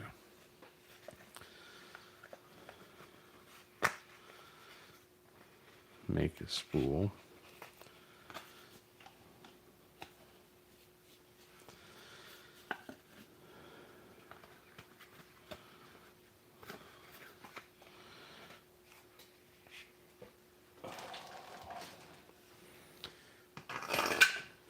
Piece of thread all, or all thread.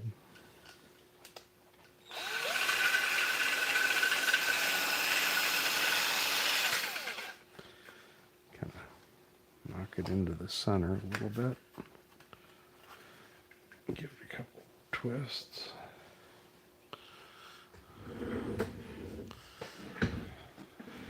Of course, I'm running into the thing.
So this hide was 0.453 or 0.54 square meters. So that's it, completely transformed into 1/4 inch lace or 6 millimeter lace. And you can see there's a little bit of sketchy curvature, but this is from the very inside of the hide where I was going in circles. And when I post this back to my channel as like leatherworking or lace making, you can watch the entire process if you didn't get to see the beginning of this, which was me taking an entire hide and cutting it into one strip and making that strip about 7-8 millimeters and cutting it in a circle until the whole hide was one strip. And then I went through and beveled both sides of it. So, but that's the process I use to make several hundred feet of string. I mean, if you figure out 0.6 millimeters or you figure out 6 millimeters, or let's call it 7 on average, 7 millimeters or 7.5 millimeters times however many meters of lace, that makes about 1.5 meters. You can figure out exactly how much is on here. Or I can put it through my digital counter and I can count it up. just to get an idea as to how much is on there, but I don't really care because I'll just pull it off, I don't know, 50 foot or 60 foot, you know, at a time. So I might pull 20 meters of this off for a project, or 10 meters off as a second color in a project. But this is how this process goes. And so this is the little strander I was using. It's called a Y-knot strander. And this big boy here is its cousin, and this is called a Hansen splitter. It's got a splitter for splitting thickness here. It's got about a 3-inch barrel on it with cuts through it to stick bigger blades to do heavier work. And so this is a bigger splitter than this is. But this weighs like 15, 20 pounds. And so if you're if you're doing like, I don't know, splitting rawhide, this is a bigger, heavier, beefier one. And you can open it up and you can put blades in here. You take single edge carpet blades and stick them in and clamp them down. Split bigger string or harder, tougher string like rawhide. I'm so excited to have this splitter available, this Hansen splitter. And it's got a quick mount where you can set it. Or I could take it off of my entire bench. So it's this is the splitter I normally use. This one's for rawhide work. I'm starting to do a little bit of rawhide work. And addendum is, I found these little washers, which are like a 1/2-inch washer with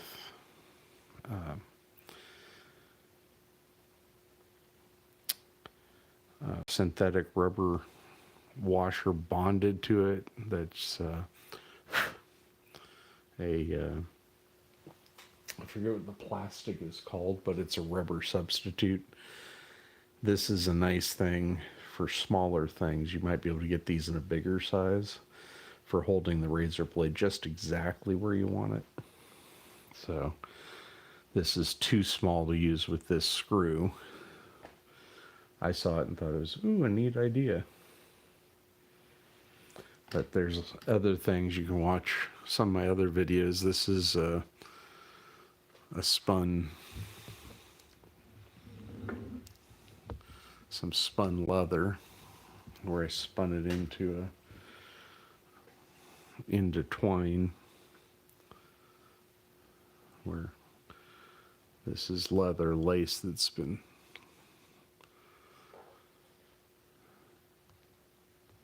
I don't know if you can even see that. Probably not one jostling it. Anyway, so this is like twine, so if you try and unspin it, you can see the two strands and it'll spin back together.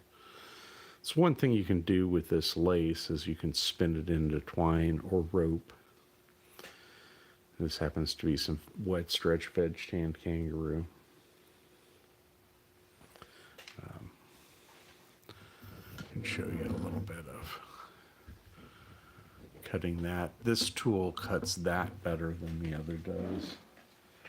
So I've got a whole bunch of pieces that broke off of this.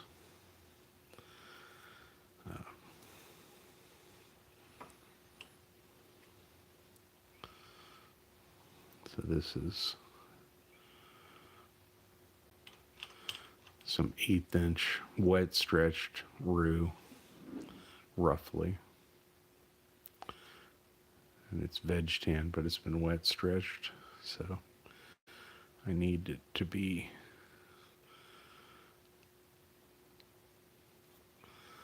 set a little bit narrower than that.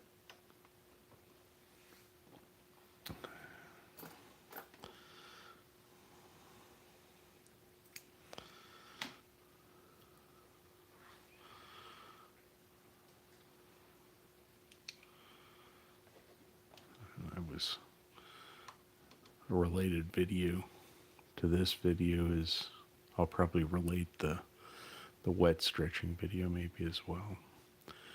So this is like, it started off cut as about 1/4 inch, and then when I wet stretched it, it went down to 1/8 of an inch or so.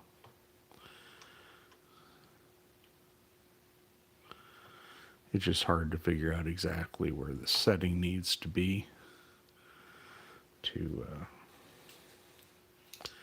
really bevel this. Just get it all perfect.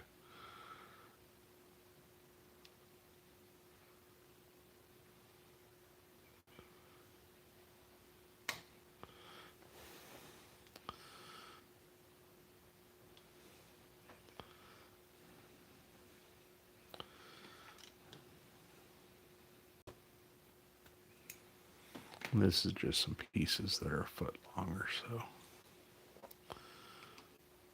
But you can cut 32nd inch kangaroo lace with this if you want.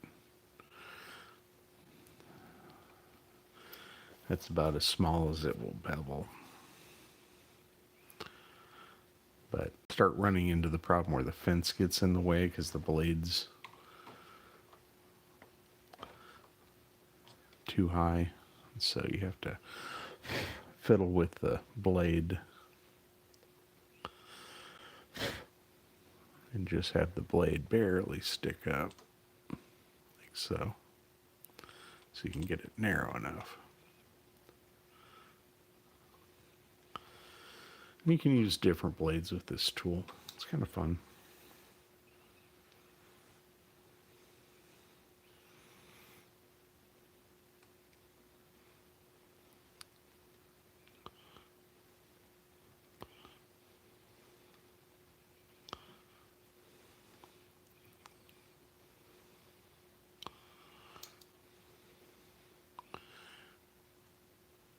But you have harder and harder time getting it started.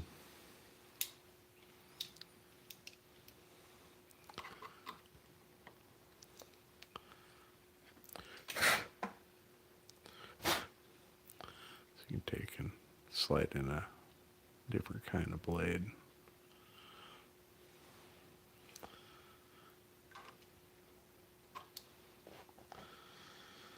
Sometimes the flexibility of the blade's nice.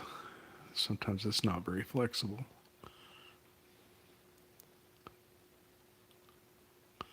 Yep.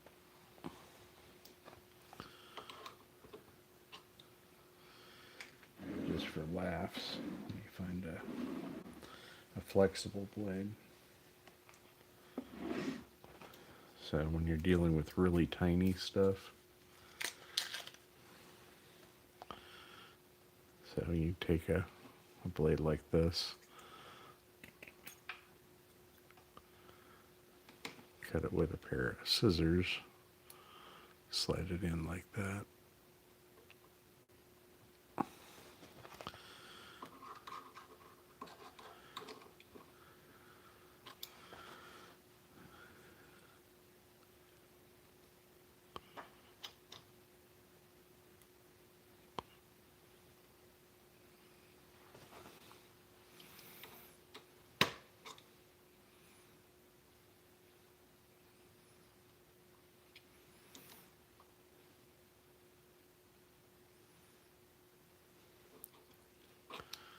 And you can fiddle around and get it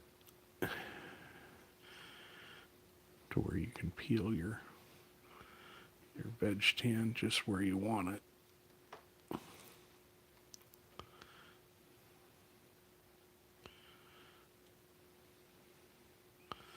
So you can peel some real fine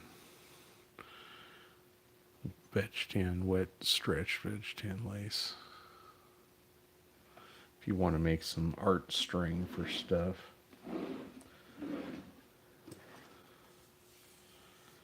So.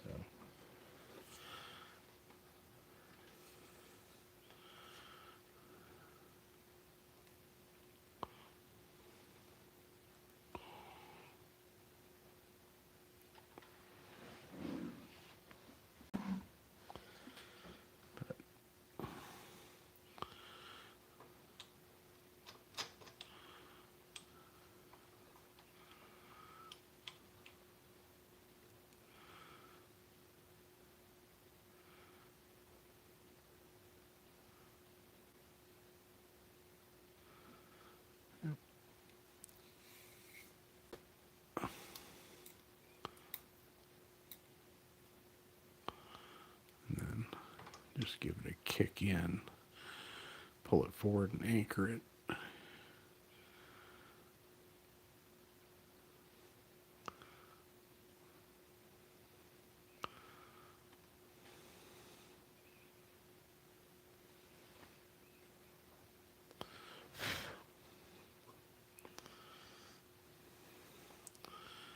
And sometimes you can pull from underneath like this and slice it in, slide it in. And sometimes it bends the blade too much and you don't know which it's going to be until you're there.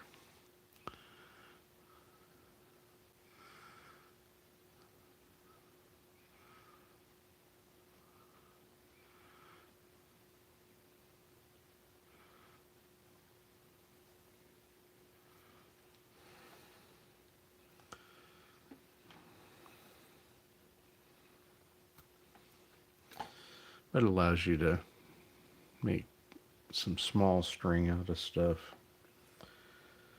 Do some decorating work. And the more you play with it, the more you improve, you know.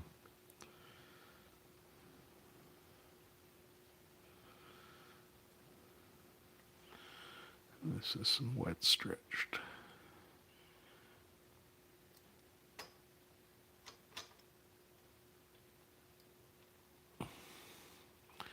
So this piece is wildly different for thickness and width. But it was a scrap that broke off while I was doing stuff. So this will resize it and peel off anything out of whack. Take a lot of the wobble out of it.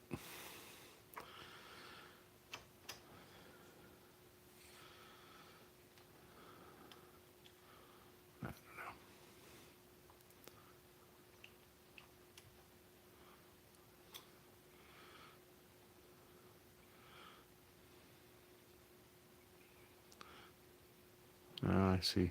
I'm crunching up against the end of the blade, so it bent the blade up.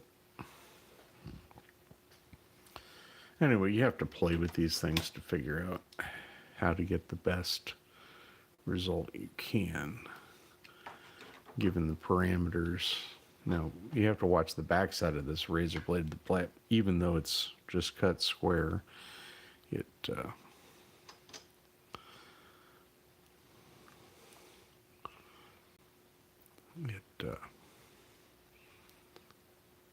it's so thin it will just cut you. It doesn't have to be exactly sharp. So.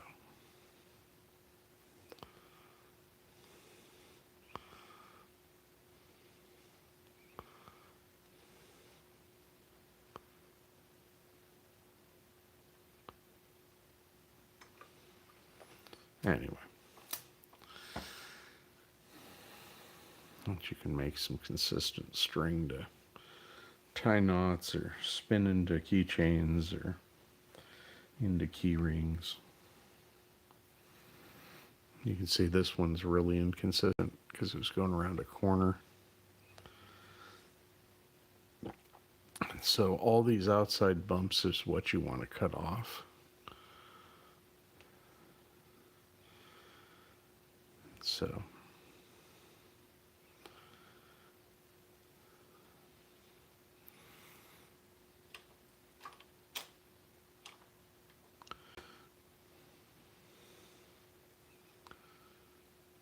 This one's got curves both ways. So you can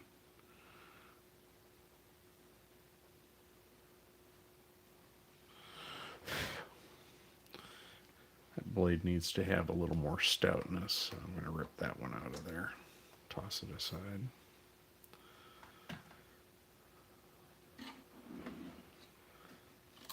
Grab another scalpel blade. For doing fine stuff, I really recommend a number 11 scalpel blade. It's pretty hard to beat for rigidity and also for how sharp it actually is.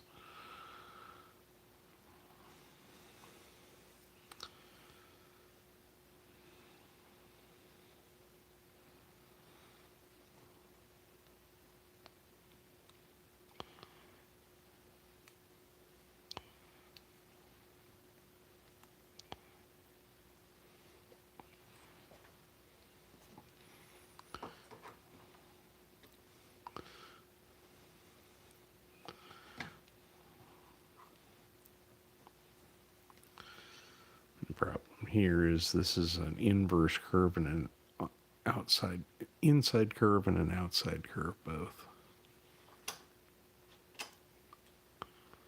So you don't actually have to use this fence. You can use the curvature here.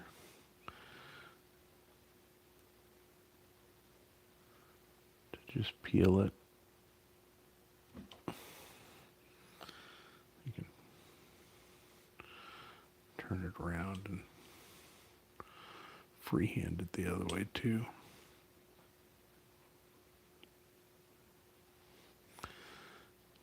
Now,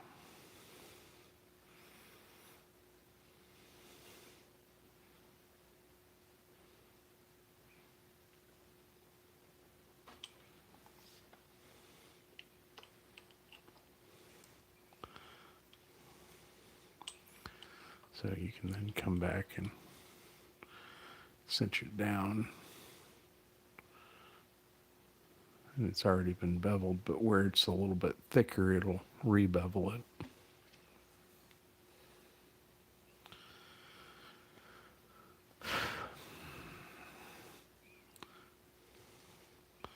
You pop it back in. Now, I typically kick it a little bit to make it a hair narrower, because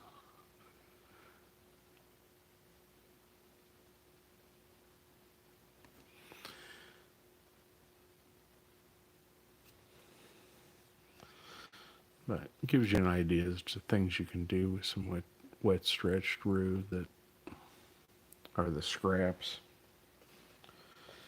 You always end up with stuff that breaks. So anyway, please, what am I crafting? I'm a whip maker, so I make all sorts of stuff. I'm not crafting anything in particular here. I was showing the process. This live stream is really showing the process of making a spool of leather. In this case, fluorescent green, chrome tanned kangaroo that I had a whole hide of, and so I cut it into one strip and then beveled it. And then the whole live stream, which is 2 hours and 24 minutes, that's how long it took me to make several hundred foot of string that's beveled, properly stored from a solid hide. So anyway, check out my other videos. I have a bunch of videos for making lace and doing stuff. You can check out pocketsnakes.com if you like whips and want to see stuff.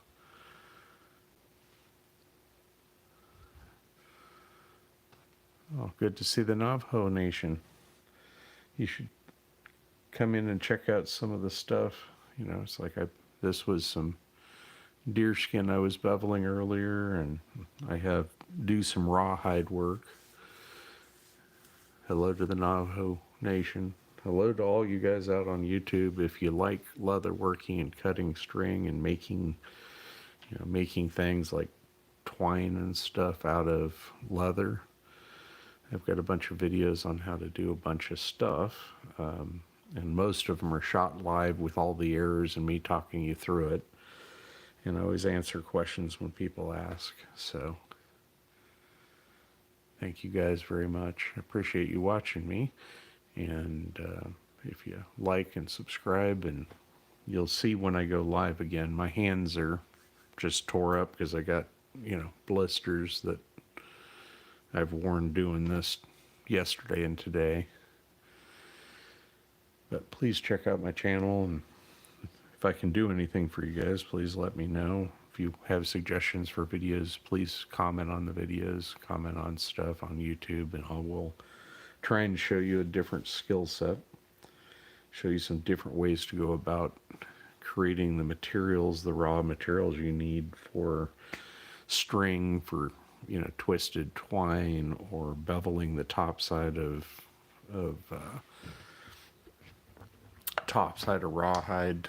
If you guys want to see this tool in use, this is called a Hansen strander, the bigger tool. This is a tool for working with bigger chunks of leather, thicker leather, heavier materials, including rawhide. You can bevel it and cut it straight. And this is the beveling side. And then this tool is its little brother, basically. This is a very cool beveler combo.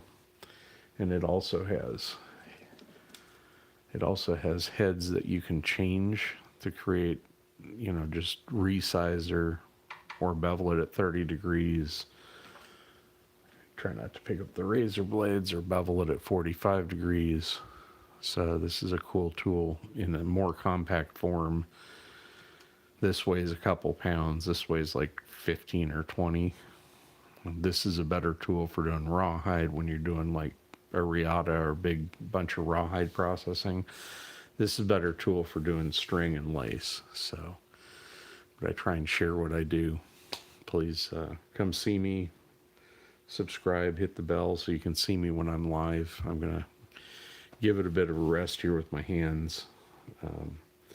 And I may come back live later today. I've been live like twice today. So have a wonderful time. Thank you for watching. Don't forget to double tap the screen to show support. Oh, Native Beauty. Thank you for that. I don't even know what that means. Double tap the screen. I don't think I can. No, all it does if I double tap the screen is refocus the camera. So, thank you very much.